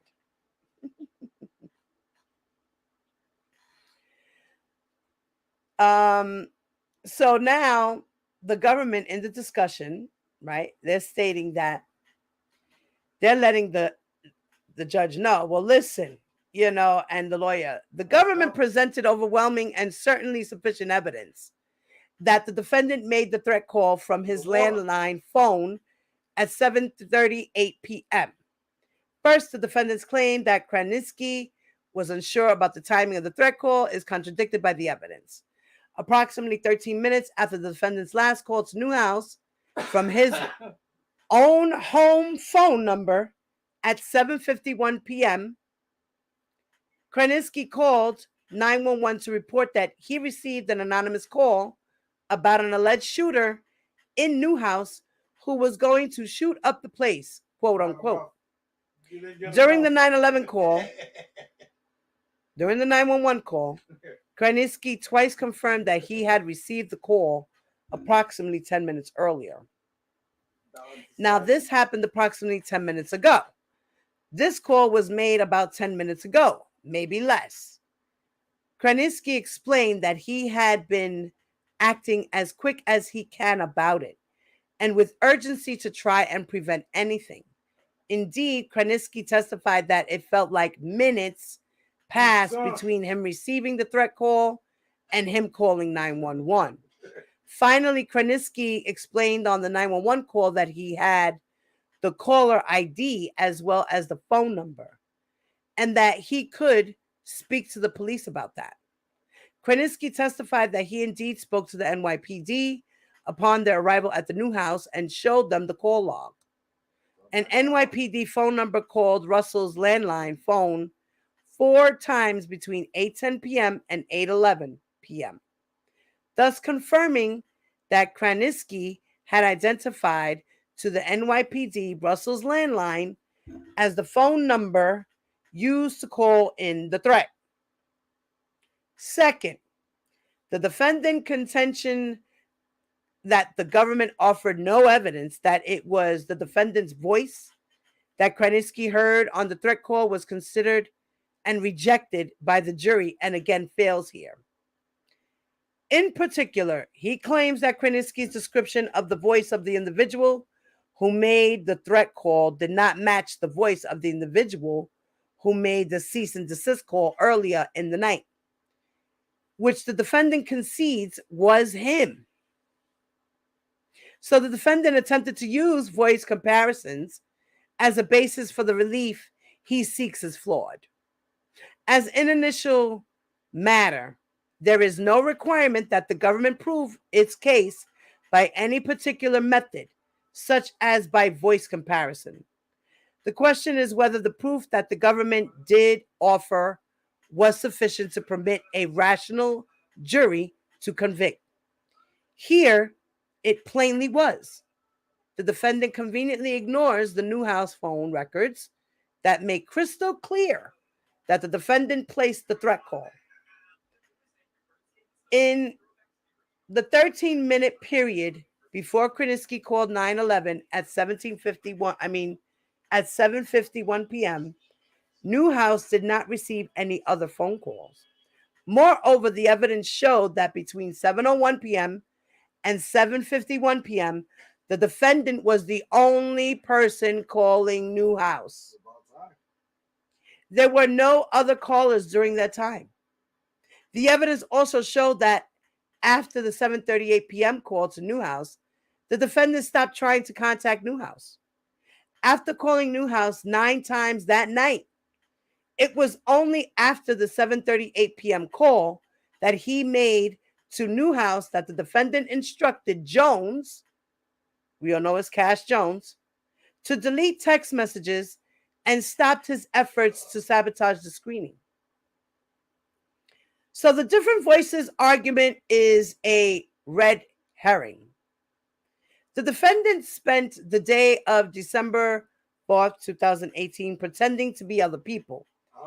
Indeed, on the cease and desist call, the defendant purported to be someone else, a lawyer named Brian Nix. And earlier that day, as noted above, the defendant had pretended to be R. Kelly's lead investigator, Colin Don.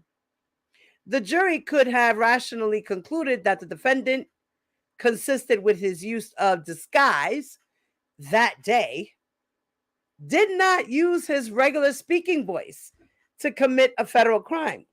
The defendant focuses on the differences between the voice descriptions provided by Kroniski, but Kroniski could not, of course, identify the voice of the defendant, a person has never met, as the voice that made the threat call.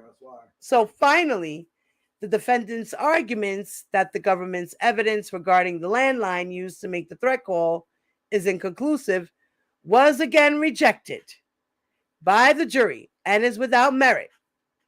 The defendant ignores the conclusive evidence establishing that Kroniski called 911 at 7:51 p.m., that Kroniski estimated receiving the threat call approximately 10 minutes earlier, and that the only individual who called Newhouse in the 50 minutes preceding to the 911 call was the defendant.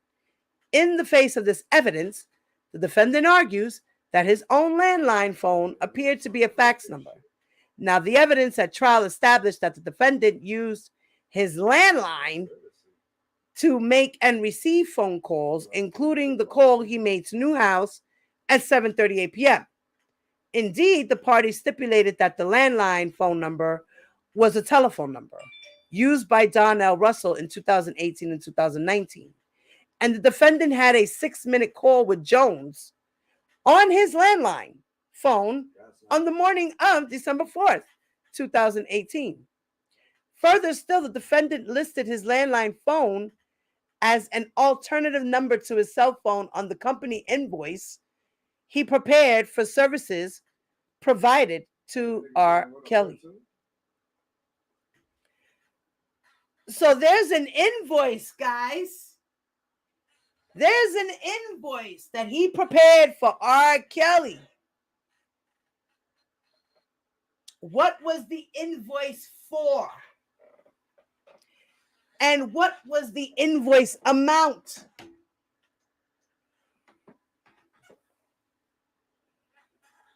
Right? I wonder.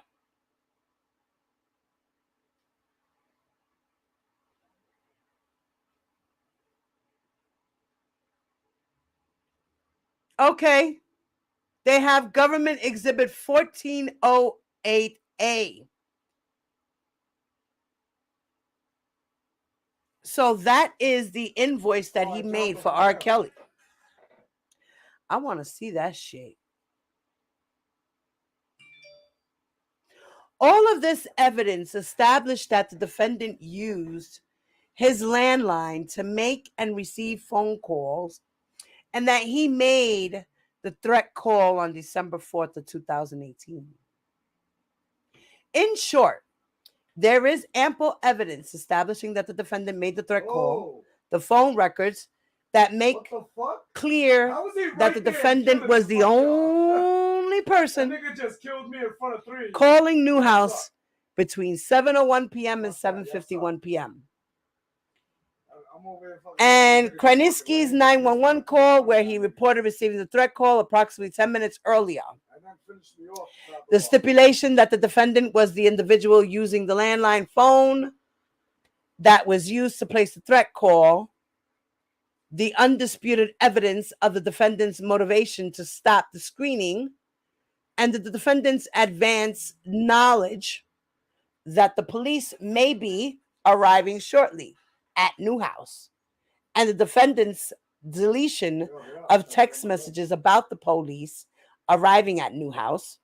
Based on Kraniski's testimony and this documentary evidence and the reasonable inferences from this evidence, a rational jury easily could have and did find the defendant guilty on 2 counts. Okay? Stay alive, Johnny. So that was the government's response to that. Don goes back. Okay. Yeah, watch it. They're right there to your right. He just called me right there, too.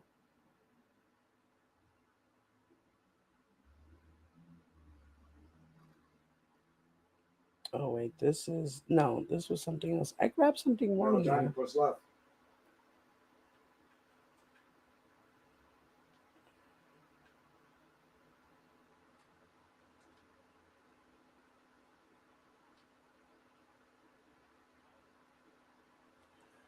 Oh, he...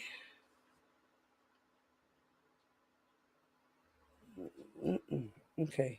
Push. This was a pleading paper. You know they're right there. They're going to come to loadout. Might as well stay right here. This was in his documents. Yeah. But...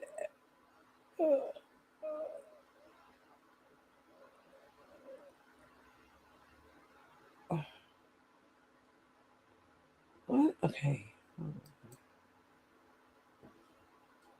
I need some more paper. That was weird. I didn't see that. Yo, camp that fucking road. I'm going back over there. Let me see something again. There's a stash of money right here you can't even touch. Okay, I must have grabbed that by accident or something. What was this?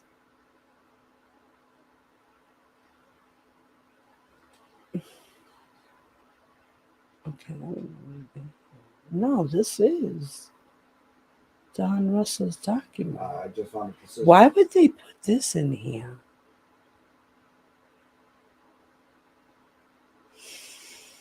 Okay. No, you don't, because there's people right there on the left side of us. Hold up. Putting the precision right there. Yeah, we got a zip. Okay. Right. This is all right. Now this is the judge's order.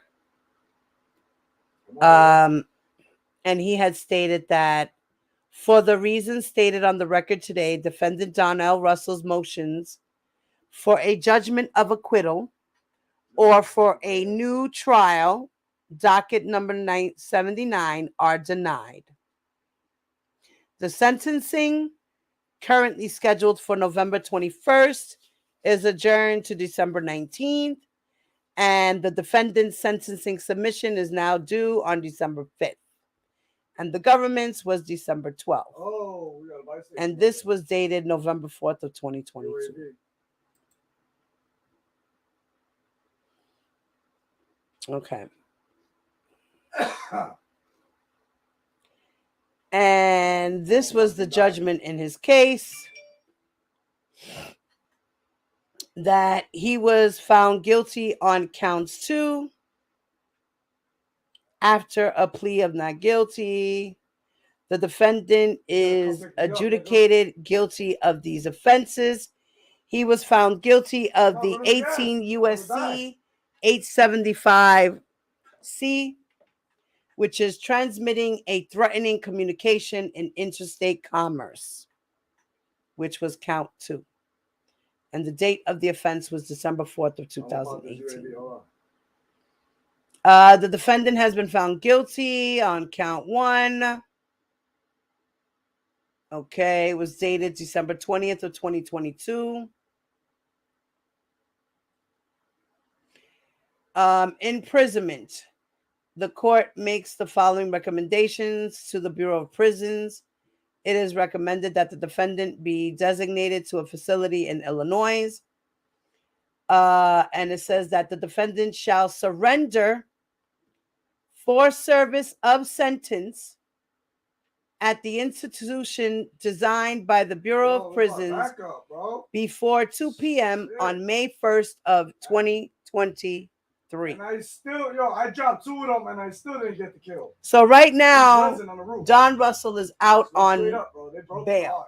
He's out on bond, bail, whatever you want to call it. He has to surrender himself for services of sentence at the institution designed by the Bureau of Prisons before 2 p.m. on May 1st of 2023. You looked at him and dropped. That was some okay. Shit, nigga. That was some scary. And we've got he's got about a week. So next week he will be going to jail. Go over here. They're right there, number 2. They're in Farms, number 2. Okay, so now he would have a supervised release. And it says that upon release from imprisonment, how the fuck is that? You will be on supervised release for a term of 2 years, which will run concurrently with the supervised release term imposed by Judge Donnelly in the United States versus Russell, Eastern District of New York. So he's going to do both supervised releases at the same time. Okay.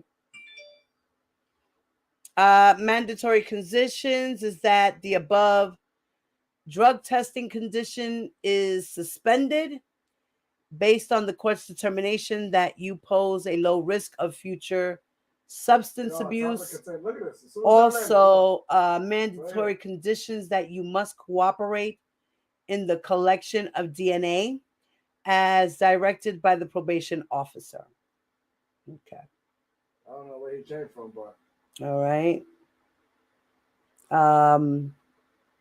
His special conditions of supervision. Mr. Russell will provide the probation officer with access to any requested financial information and will not incur new credit charges or open additional lines of credit without the approval of the probation officer. Mr. Russell will be supervised by the district of his residence. And then criminal monetary penalties. So he had to pay $100 assessment fee, shall I say. And he had to pay a fine of $10,000.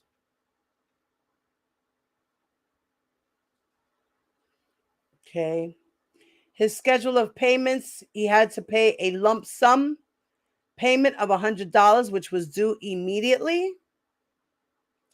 And then he had to pay the fine of $10,000 is to be paid in monthly installments of 10% of gross monthly income over a period of supervision to commence 30 days after defendant's release from custody. So once he's released, he has to pay a monthly fee of 10% to pay back the $10,000 fine. And that is that, guys. Okay, yeah. There's people right on the side of me.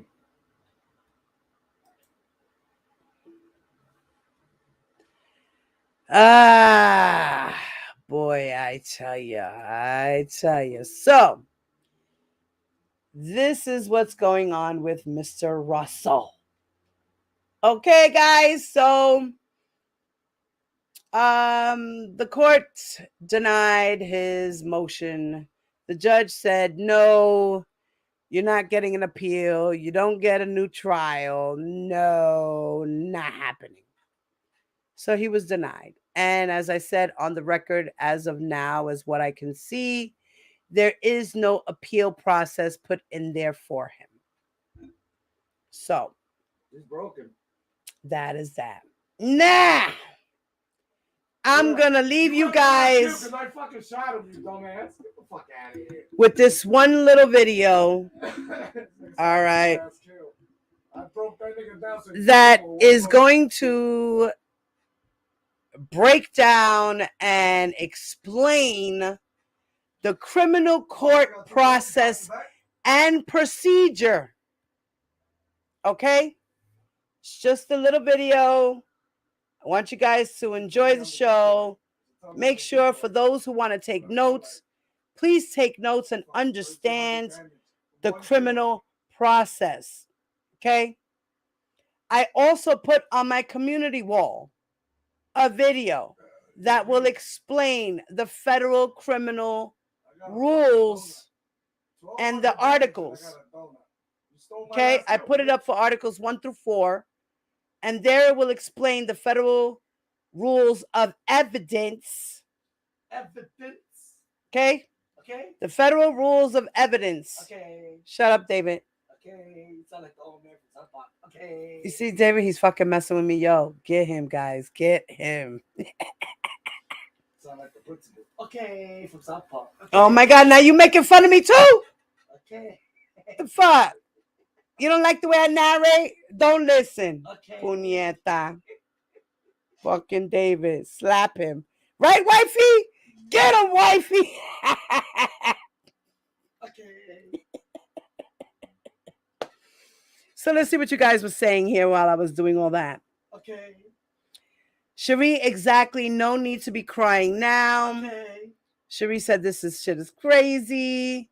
Everybody crying about going to prison. If you can't do the time, don't do the damn crime. Right. Exactly. It is facts right there.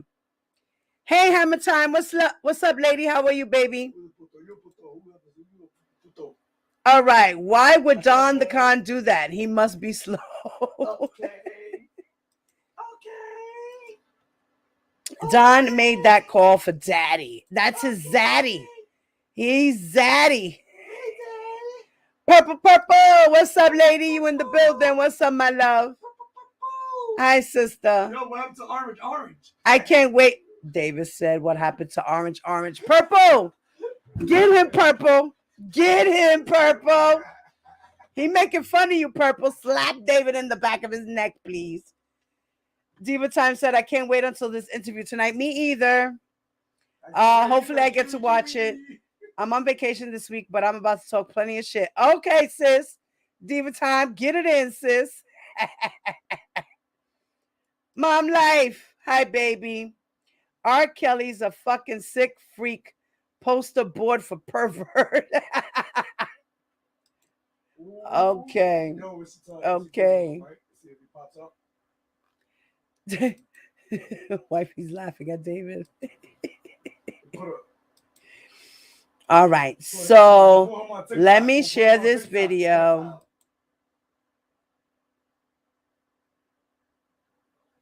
All right.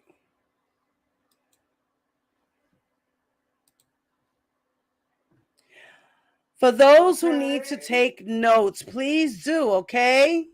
Please. Okay.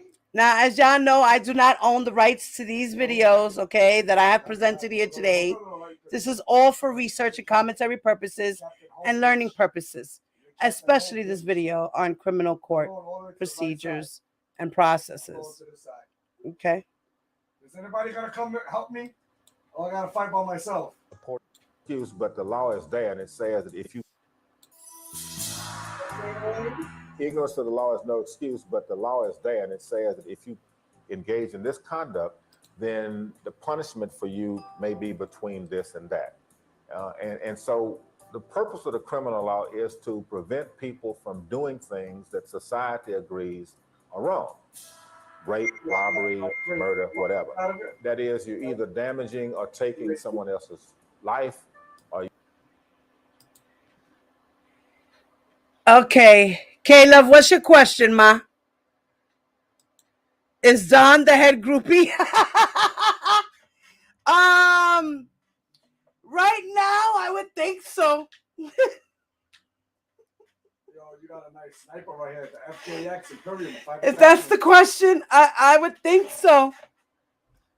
Let me do this for Don. Don, here, look.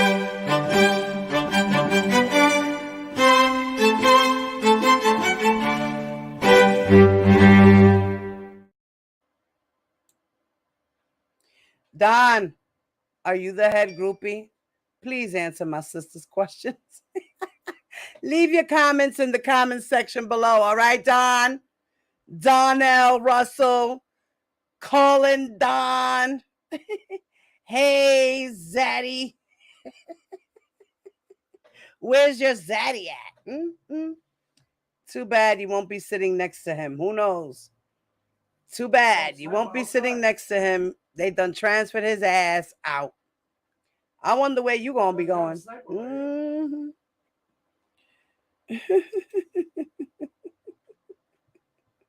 Somebody shooting?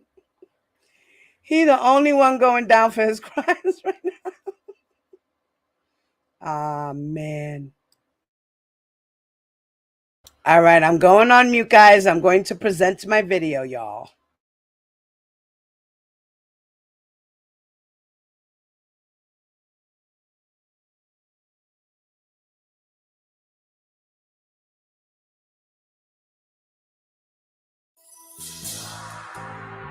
ignorance of the law is no excuse, but the law is there, and it says that if you engage in this conduct, then the punishment for you may be between this and that.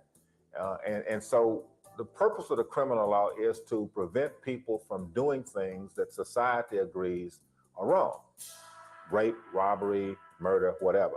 That is, you're either damaging or taking someone else's life, or you're damaging or taking someone else's property. Criminal law is designed to prevent bad things from happening. Criminal courts are legal forums where those accused of breaking the law are brought to justice. Laws are local, state, and federal statutes or criminal codes created by legislators to protect the rights of persons and their property and punish those who violate them. If you violate a criminal law, then you are prosecuted by either assistant city attorney, a district attorney, a county attorney, a state's attorney, depending on what state you're in, but someone who is a, quote, prosecutor. That prosecutor is one who brings a cause of action in the name and by the authority of the people for whom the law was passed, saying that you violated this law and your conduct justifies us punishing you. The criminal courts are part of the larger U.S. criminal justice system that's made up of three separate yet intertwined branches: law enforcement, courts, and corrections, all charged with upholding the law. The law is passed by legislators and enforced by the criminal justice system. It is dynamic. It changes. Some crimes, weren't crimes 10 years ago. Some things that are crimes today may not be crimes, 10 years from now. That's the interesting thing about law. It's constantly changing as a reflection of what society feels and what legislators do in reference to, meeting the wishes and desires and the values of society. The American criminal justice system embodies safeguards to protect the legal rights of the accused, as stated in the U.S. Constitution under the 4th, 5th, 6th, 8th, and 14th Amendments, thereby striving to uphold the noble notion of equal justice under the law. So the ultimate goal of the criminal justice system is to ensure that individuals are not violated by state powers, and thus the word criminal justice sort of comes together. And there we see justice being done to ensure we're not imprisoning people wrongfully, giving people the death sentence who don't deserve it, taking away people's freedoms and their rights and ability to move about, and ultimately impacting our economic way of life. In the Bill of Rights, the Fourth Amendment provides protection against unreasonable search or seizures of people or property, and that the authority for such actions must have probable cause or a specific order in the form of a warrant from a judge. The Fifth Amendment affords the right to a grand jury indictment for felony accusations, protection from double jeopardy, protection against self-incrimination, and protection of life, liberty, and property. The Sixth Amendment, called the Trial Amendment, asserts 8 individual rights: the right to a speedy trial, the right to a public trial, the right to an impartial jury, the right to be tried in the state and district where the crime is alleged to have been committed, the right to be informed of the nature and cause of the accusation, the right to confront witnesses against you, the right to obtain witnesses in your favor, and the right to have the assistance of counsel for your defense. The Eighth Amendment states, excessive bail shall not be required, nor excessive fines imposed, nor cruel and unusual punishment inflicted. You know, there's so many people that think that if someone has violated one of our laws, someone who is a criminal, that they need to be punished. And I have no problem with that. If you do something you're not supposed to do, yes, you do need to be punished. But our Constitution has always and still does provide for due process. And our Constitution applies to anyone within the boundaries of the United States. It doesn't matter who it is. Due process refers to constitutional protections against error that apply whenever a governmental entity seeks to deprive any person of life, liberty, or property, as further explicated in the 14th Amendment, which also prohibits any state or local government from creating any laws which supersede provisions of the U.S. Constitution. Due process is a flexible concept. So depending on how serious the deprivation, that's going to establish the level of due process. The most minimal due process when there's a deprivation of property, all the way up to the most extreme due process protections when we seek to take away your life. And that's why there's a very strict, standard of trial, jury selection, mandatory appeals, habeas corpus, and all that before the state takes away an individual's life, because of course that's the most serious deprivation that a government can do. The United States federal court system is comprised of 3 tiers: district courts, circuit courts, and the U.S. Supreme Court. There are 94 United States district courts, with at least 1 in each state, 1 in the District of Columbia, and 4 in U.S. territories. U.S. district courts have original jurisdiction over cases arising from federal law.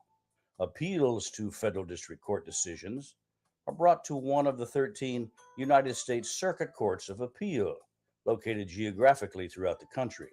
Of the thousands of petitions filed at the United States Supreme Court every year, only about 1% are allowed oral arguments. If the Supreme Court denies a petition, the lower court decision stands. Besides the federal court system, the United States has 50 separate state court systems, basically organized in 4 levels. Trial courts of limited jurisdiction are often referred to as lower or inferior courts that rule on minor violations of the law, such as traffic citations or small claims, and decide preliminary matters in serious cases. Trial courts of general jurisdiction include state, district, superior, or circuit courts, which handle serious felony prosecutions and major civil trials. State appellate courts do not hear evidence or try cases, but rather rule on whether or not a lower court committed an error in procedure or in its interpretation of the statutes. Depending on the state, depending on how big it is, you're going to have different levels or layers of appellate courts. But every state has a final court of last jurisdiction, which is typically called the Supreme Court, or in Texas, it's called Court of Criminal Appeals. That is the last appellate level for criminal cases. Crimes can be minor offenses or misdemeanors, such as petty theft, trespass, prostitution, disorderly conduct, or DUI, and carry relatively light penalties like fines, community service, or jail time less than 1 year. Serious offenses or felonies are committed against another person, such as assault, rape, robbery, kidnapping, extortion, or manslaughter, or against a person's property, such as theft, burglary, arson, fraud, or embezzlement. Felonies can result in large fines, prison time, or even the death penalty. But before a criminal case can begin, there must be what's called probable cause. Probable cause is a constitutional requirement that before a citizen is arrested or deprived of his life and liberty, there has to exist probable cause in order to make that arrest. It is an assumption that based upon the facts that it is likely and probable that the individual committed the crime. A criminal case in the American criminal court system progresses through a 13-step process of adjudication, beginning when law enforcement becomes aware of a criminal act, usually as a result of a report or a tip from a citizen. Law enforcement will then investigate to obtain evidence, as most criminals are not apprehended at the scene where the crime occurred. Acting on sufficient evidence, law enforcement will arrest a person or take them physically into custody after reading the Miranda warning. Miranda decision was a United States Supreme Court decision that established that a person charged with a criminal offense is entitled to certain rights. That at the time that the police inquiry turns from inquisitorial to accusatory. In other words, once they stop inquiring and they focus in on an individual as a suspect, to be given so-called Miranda rights, that they have a right to remain silent. If they give up the right to remain silent, then anything that they say can and will be used against them in court. They have a right to have an attorney. And if they cannot afford an attorney will be provided for them at no expense to them. They have the right to stop any questioning at any time that they want to. These rights attach when a person becomes a suspect in any criminal case, whether it's a traffic ticket. Under due process, the prosecuting attorney must charge the suspect with a crime or let him go, leading us to the legal issue of habeas corpus. Anytime an adult or child is held against their will and someone wants to complain of that and question the legality of why they're being held, then the writ of habeas corpus is a proper remedy. A lawyer files an application for a writ. The judge looks at it, looks at the supporting documents, and if it's sufficient on his face, then he will order the sheriff to bring this person before me and determine that you have probable cause that he's committed a crime, which is the reason for holding him. If you don't have probable cause, then the judge will issue an order that the person be released. In order to hold the accused and proceed toward trial, witness testimony and evidence is presented either to a judge in a preliminary hearing or to a grand jury. And what happens at a grand jury is that the prosecutor brings evidence to show that probable cause exists to proceed with a criminal trial. At the grand jury, the defendant does have the opportunity to provide testimony or to rebut the prosecution's claim of probable cause, and then a determination is made by the jury as to whether or not probable cause exists to proceed to a criminal trial. If probable cause does exist to proceed to a criminal trial, then the jury returns an indictment. The indictment or true bill formalizes the specific charges against the suspect on the basis of probable cause and law violation. To get an indictment in a murder case, the prosecutor must have an essential piece of evidence or corpus delicti. See, corpus is a term, I guess it means body, because habeas corpus means bring the body or show me the body. Corpus delicti means that a person was once living and is now dead. You have to prove that in every murder case. You have to prove the corpus delicti. In other words, for there to be a murder, you have to prove first that there was a living person who's no longer living. Now, you can do that in some cases without a body, but that's a very difficult, drawn-out procedure to get a conviction in a murder case without ever having a body, because you need the body to show the means and the manner of death, that it wasn't from natural causes, because if it was natural causes, it's not a murder. The defendant's next appearance in court is called the arraignment, where the indictment is read aloud by the judge. A lawyer is appointed, and the accused enters a plea of guilty, not guilty, or in some jurisdictions stands mute. The judge, upon consideration of the evidence, will decide whether bail is warranted and the amount. In some cases, a defendant's own lawyer is duty-bound to help the court refuse bail for his client. If you've got someone that you think is going to skip, or if you have a feeling that your client is going to harm somebody, then you've got a duty just like the doctor does, a psychiatrist now. If the patient says that he's going to harm somebody, that psychiatrist has to violate the privilege and has to tell the person that the fellow says he's going to harm to be very careful. I think you've got the duty of keeping your client in if you feel he's going to harm somebody or harm himself, or if he's going to skip. That's your duty to him as well as it is to the community. If a guilty plea is entered in the arraignment, the judge makes certain the defendant is of sound mind, and the case proceeds to sentencing. If a non-guilty plea is entered, the defense attorney and prosecutor will often meet to try and settle the case in a pretrial conference through what's known as plea bargaining. Plea bargaining is an agreement between the prosecutor and the defendant that he will plead guilty in return for a recommendation to the judge for a reduced sentence. Some jurisdictions, plea bargains are formalized, that they have the book in the DA's office where for any particular crime, this is as much as a DA can promise. They always load an indictment up or charges up that don't belong in there so that they can bargain. A lot of claims are made that are never suspected to be carried through, but there wouldn't be a good lawyer if you didn't do it as a prosecutor or as a plaintiff's lawyer in making a demand to settle your case. The advantage of plea bargaining is it saves the jurisdiction the cost of a trial. The advantage to the offender is he might get a reduced sentence. Without plea bargaining, the already overloaded U.S. criminal court system would grind to a halt. In some jurisdictions, first-time drug offenders can receive special treatment in what's called a drug court. And a drug court judge has more flexibility to sentence to treatment options. And they also follow those cases more closely than a typical sentencing judge does. And so they may have to come back to court to see the judge every 3 months or so, and he or she monitors drug tests and so on, urine analysis tests to see if they're using or not. Underage offenders are often diverted into a juvenile justice system that deals with delinquents, those who commit violations of the penal codes, and status offenders, or those whose behavior is legally prohibited due to age, such as breaking curfew or running away.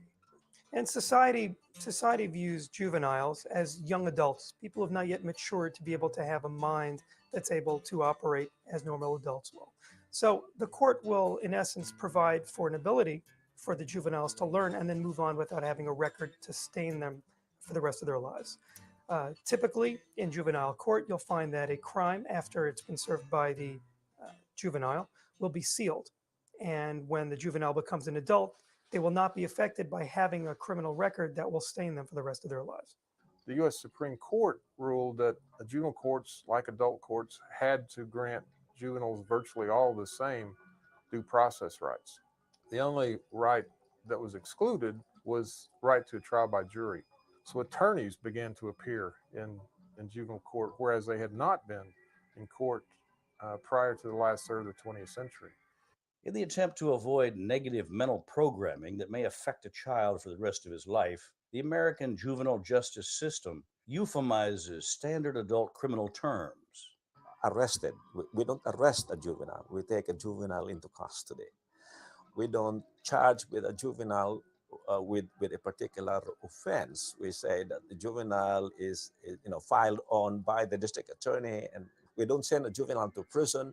We send the juvenile to state institutions. So there are all kinds of differences. Probation is the most common disposition, and institutionalization would be the least common disposition. At the same time, the rate of institutionalization of juveniles has been increasing considerably over time as the court changed and moved away from rehabilitation and more toward a focus on punishment. It's also been the case over the past several decades that it's become easier to transfer cases from juvenile court to adult court to hold kids legally accountable as adults. And so in most states, especially for very serious offenses, the original jurisdiction may be the adult court rather than juvenile court. Jurisdiction, or legal authority to preside over a case, is determined in three areas: personal, territorial, and subject matter.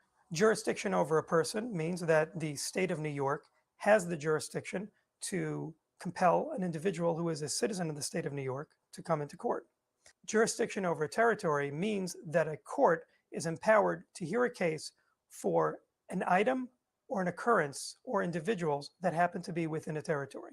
There are different courts that have the ability to hear only upon specific matters. For example, small claims court is a court of limited subject matter jurisdiction. One cannot prosecute a criminal case in a small claims court.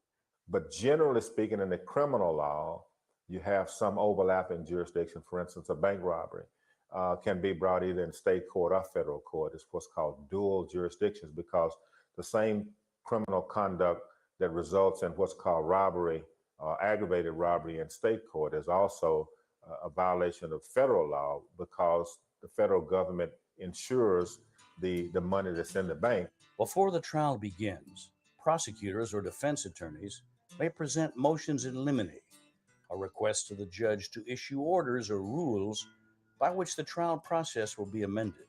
To exclude evidence that you don't have to get up and argue about during the course of the trial.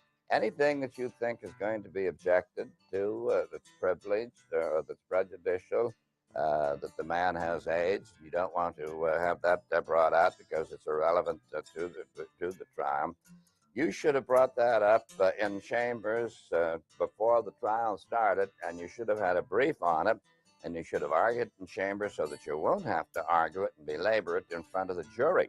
In the United States, an accused person is presumed innocent until found guilty, and the burden of proof rests with the state. In order for a person's behavior to be regarded as a crime and subject to lawful penalties, a prosecutor must prove 7 aspects to the case. Legality. The law must have defined a specific behavior as a crime. Actus reus. An act of commission or omission that must have been committed by the accused. Causation. A relationship must exist between the act and the harm suffered. Harm. The act must have caused harm to some legally protected value. Concurrence. The act and the intent must have been present at the same time. Mens rea. The act must have been accompanied by evil intent or a guilty mind. Punishment. A provision in the law must prescribe a certain punishment for the alleged offense. Even if a defense attorney knows all 7 issues may be proven in a case, he is still duty-bound to represent his client. You don't know if your client is guilty. Guilty is a mixed question of law and fact. Your client is only guilty if the jury says he is or was. A lot of people come in to me that I think that they are, quote, guilty, but I have to call myself back and say, look, this guy's not guilty until the jury says he's guilty, because they may have some things that you haven't thought about, or they may feel that in this community that he's one of the neighbors. We don't want to find him guilty of something that he's supposed to have done. The danger is if the lawyer replaces the jury in making that decision, then our system doesn't work. The system is set up for 12 people from a cross-section of the community to come and listen to the evidence and be objective about it and make the decision.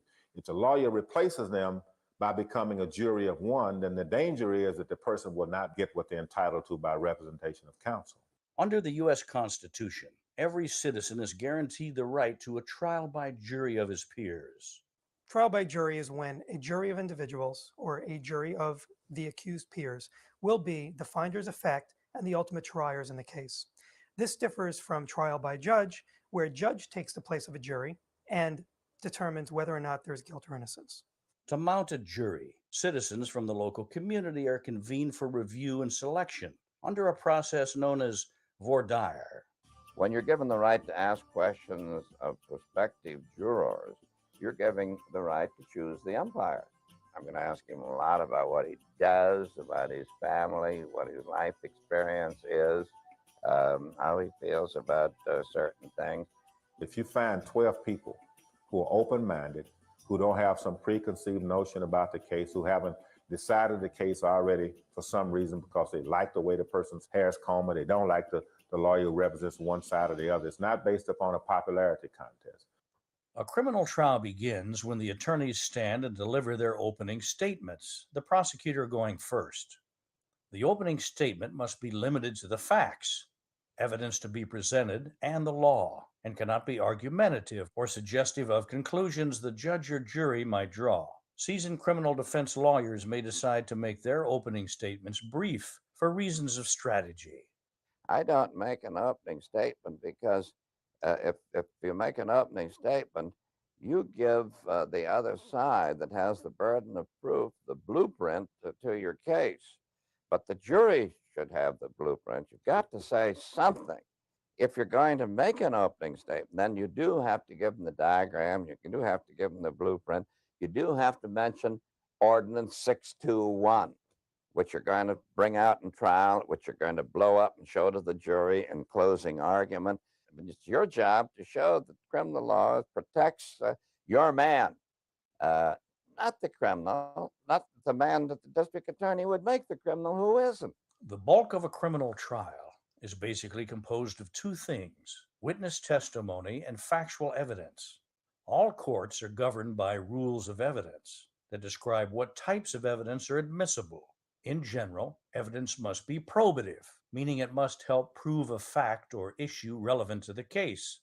Evidence may be excluded if its probative value is outweighed by the danger of unfair prejudice, its potential to be confusing or misleading, or if it delays the proceedings. Should an attorney begin to present non-probative evidence, it is the duty of opposing counsel to raise an objection and have the evidence or testimony stricken from the court record. Make as few as possible, but if there's an objection to something that you should make for two reasons: one, you don't want the jury to hear the testimony; two, you want to preserve a record on appeal, make it. If you make too many objections, then you haven't done your homework, because the objection should have been made ad limine before the trial. Witness testimony can be the backbone of any criminal trial. Examination of witnesses begins with the direct examination. During direct examination, a party may not ask the witness leading questions. It may only ask direct questions that a witness must answer on their own. An example of a direct question is, what happened on that day? What did you see? After the witness has given his or her answers to the direct examination, opposing counsel may then cross-examine the witness to lessen the impact of unfavorable testimony. In cross-examination, the lawyer is typically not allowed to ask questions which do not pertain to the facts revealed in direct examination. However, opposing counsel may ask what's called a leading question. Is a question which is designed to lead a witness toward a certain conclusion. Isn't it true that that morning you saw the defendant leave the bank? Or isn't it true that the defendant was driving a red Chevrolet? Should a lawyer's cross-examination strategically neutralize a witness's direct testimony, presenting counsel may then conduct a redirect examination to help re-strengthen his case. Redirect is the attempt by a prosecutor to redirect the jurors towards the truth of the matter, as opposed to what they may have been misled into believing during cross-examination by defense counsel. Sometimes a lawyer will call a witness who they assume will be supportive to their side, but who on the stand inexplicably turns against him. The lawyer then asks the judge to rebrand the person as a hostile witness, such that then he may ask leading questions to help counteract what could be prejudicial or damaging testimony. After both sides have conducted direct, cross, and redirect examination of all the witnesses, the lawyers may call certain witnesses back to the stand under rebuttal, where they can elicit testimony they can rebut or countermand testimony from other witnesses who testified after them during the trial. Next, the judge will read to the jury the instructions, the set of legal rules the jurors must follow when deciding on the facts of the case. I like to have my instructions handed in before voir dire. The first thing that you do when you're making your ad limine motions before trial, you give your instructions. You give him also your trial brief. You give him your law on the instructions. And remember, be sure you have some clean instructions without law or anything on them, or without your name or anything on them, because some of those instructions are going to be submitted to a jury. Finally, the prosecutor, then the defense attorney, deliver their closing statements, which summarize the evidence and testimony in a way that attempts to persuade the judge or jury to decide the case in their favor. You summarize. You say what the evidence is, and remember in the opening statement I said this, that I was going to prove. Now I have proved it, and show how you have proved it. And then in argument, and pull this thing together. Then you talk about His Honor's instructions. You may have some of the instructions that His Honor is going to give you written up. You show those to the jury and have those on easels around the courtroom and explain what they are. And if you have any questions, ladies and gentlemen, you come back and have the judge read this to you. It is important. It is the law that you will want to follow, and it's a fair law, and it's a just law, and you explain why it is and how it is. It's a great opportunity to explain to the jury why you took that case. The jury will then leave the courtroom and retire to a jury room, where they will deliberate about the case and make their decision. And they will talk amongst themselves and discuss the facts of the case and see whether or not the facts support the charge that is given during the jury instructions. They're able to examine all the evidence. They're also able to ask the judge to review evidence that's been presented, and it's provided back to the jurors in the jury room. However, no new testimony is allowed to be given. They're only allowed to review the evidence that has been presented at trial. In an American criminal trial, the prosecutor must have proven beyond a reasonable doubt that the defendant committed the crime as charged. The verdict must be unanimous and read aloud in open court with the defendant present. A criminal case may have 4 possible verdicts: guilty, not guilty by reason of insanity, or guilty and mentally ill. Insanity defense is one of the toughest of all of them, because the district attorney is going to point out that you get a clever lawyer and a clever psychiatrist and something that you can't see, it's in the mind. Anybody can say that I'm nuts. But if you've got a real insanity, it's a viable plea, and you get a good psychiatrist, a good knowledgeable psychiatrist that doesn't think he's too important. And if you explain the words, the dementia precox and the schizophrenia and Alzheimer's and all the rest of that, you explain that all to the jury and take your time in putting on your evidence, you can find the client's not guilty for reason of insanity. If the jury cannot agree on a verdict, the judge may declare a hung jury, declare a mistrial, and order a new trial. If the defendant is found innocent or acquitted, he or she is immediately released. If the defendant is found guilty, a pre-sentence report is often ordered that investigates the offender's background, and a sentencing hearing is scheduled on the court docket. Judges usually have a range of discretion to impose a sentence within statutory guidelines, from probation to years in prison, depending upon the severity of the crime and the offender's criminal history.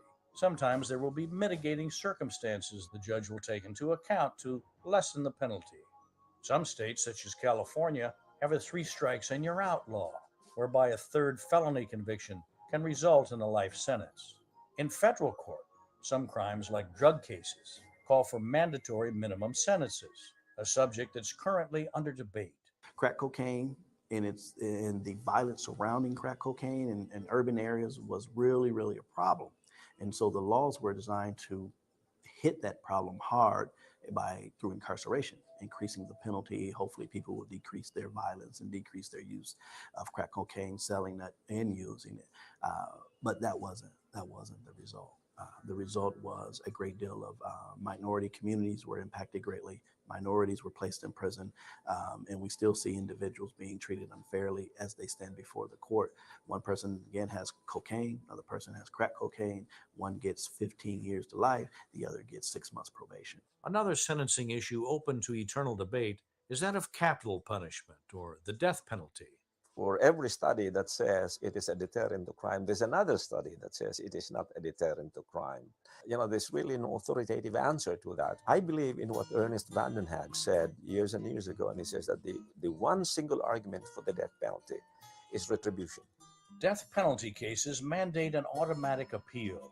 In other cases, the defendant can either accept the penalty and carry out the sentence, or if he has the resources, appeal his case to a higher court. There is a period of time that's prescribed by law in which a defendant can appeal a case, alleging that an error occurred during trial. These errors can include an error in fact, an error in law, or a deprivation of due process? The case has already been tried when it reaches us. And everything that is going to occur in that case has already occurred. We do not have additional evidence presented. We do not have anyone coming in to testify. We don't have nothing that has not already occurred in the case comes before us. We can affirm, which means whatever happened in the lower court, that's it. Or we can reverse and remand, which means we found an error and we're going to reverse it for a new trial, or we reverse and render. And in a criminal case means you were convicted, but now you're being acquitted and you're going to walk free. The U.S. Constitution's promise of equal justice under the law is exemplified by the statues of blindfolded Lady Justice, standing eternally vigilant on the rooftops of courthouses across America. Law must apply to everyone in the same manner. In that way, if you're blind, I can't tell if you're Hispanic or if you're African American or if you're Jewish or if you're Catholic. In that way, the laws would be applied the way they're supposed to be, just straight across the board.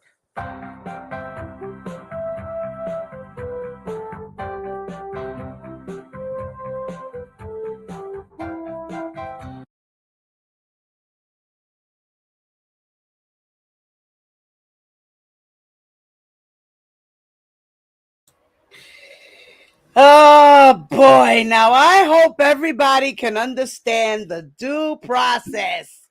The process, the criminal process and procedure, and the steps that are taken from the very beginning all the way down till you get to want to do an appeal. And as you heard in the appeal process, what is it? It has to do with three things that deal with what happened at court and if there was any errors in court and the laws, if there was any mistakes, or you know what I mean? That's what it has to deal with. There is no giving new evidence. There is none of that. Anybody testifying, none of that. That is not what happens in appeals processes. Please, I hope you people understand what the process is about. This is why I presented the video. I you know, these streets are weird. People be bugging out. Okay? So, please, everyone who's in here, please make sure you hit that like button on your way out, or you can jump out and do it now. Okay, thank you very much for supporting the channel. Donations are appreciated. You can hit the Cash App, $ Diva Divine Light. You can also PayPal me, or you can Zelle me. The information for PayPal is also Diva Divine Light. It is spelled exactly the way you see it on the screen. If you guys have any tips or anything like that you would like to give to me, look into my About section. You can find my email there, my phone number if you want to text me some stuff, or you just want to talk and conversate. It happens. I know that I don't get around to everyone as quickly as I can, but I do get around to you guys when I can. All right. So thank you for everyone for coming and stopping by. And Don Russell the Muscle is about to turn himself in on May 1st, 2023. And R. Kelly has been convicted twice. And Michael Williams is doing 8 years.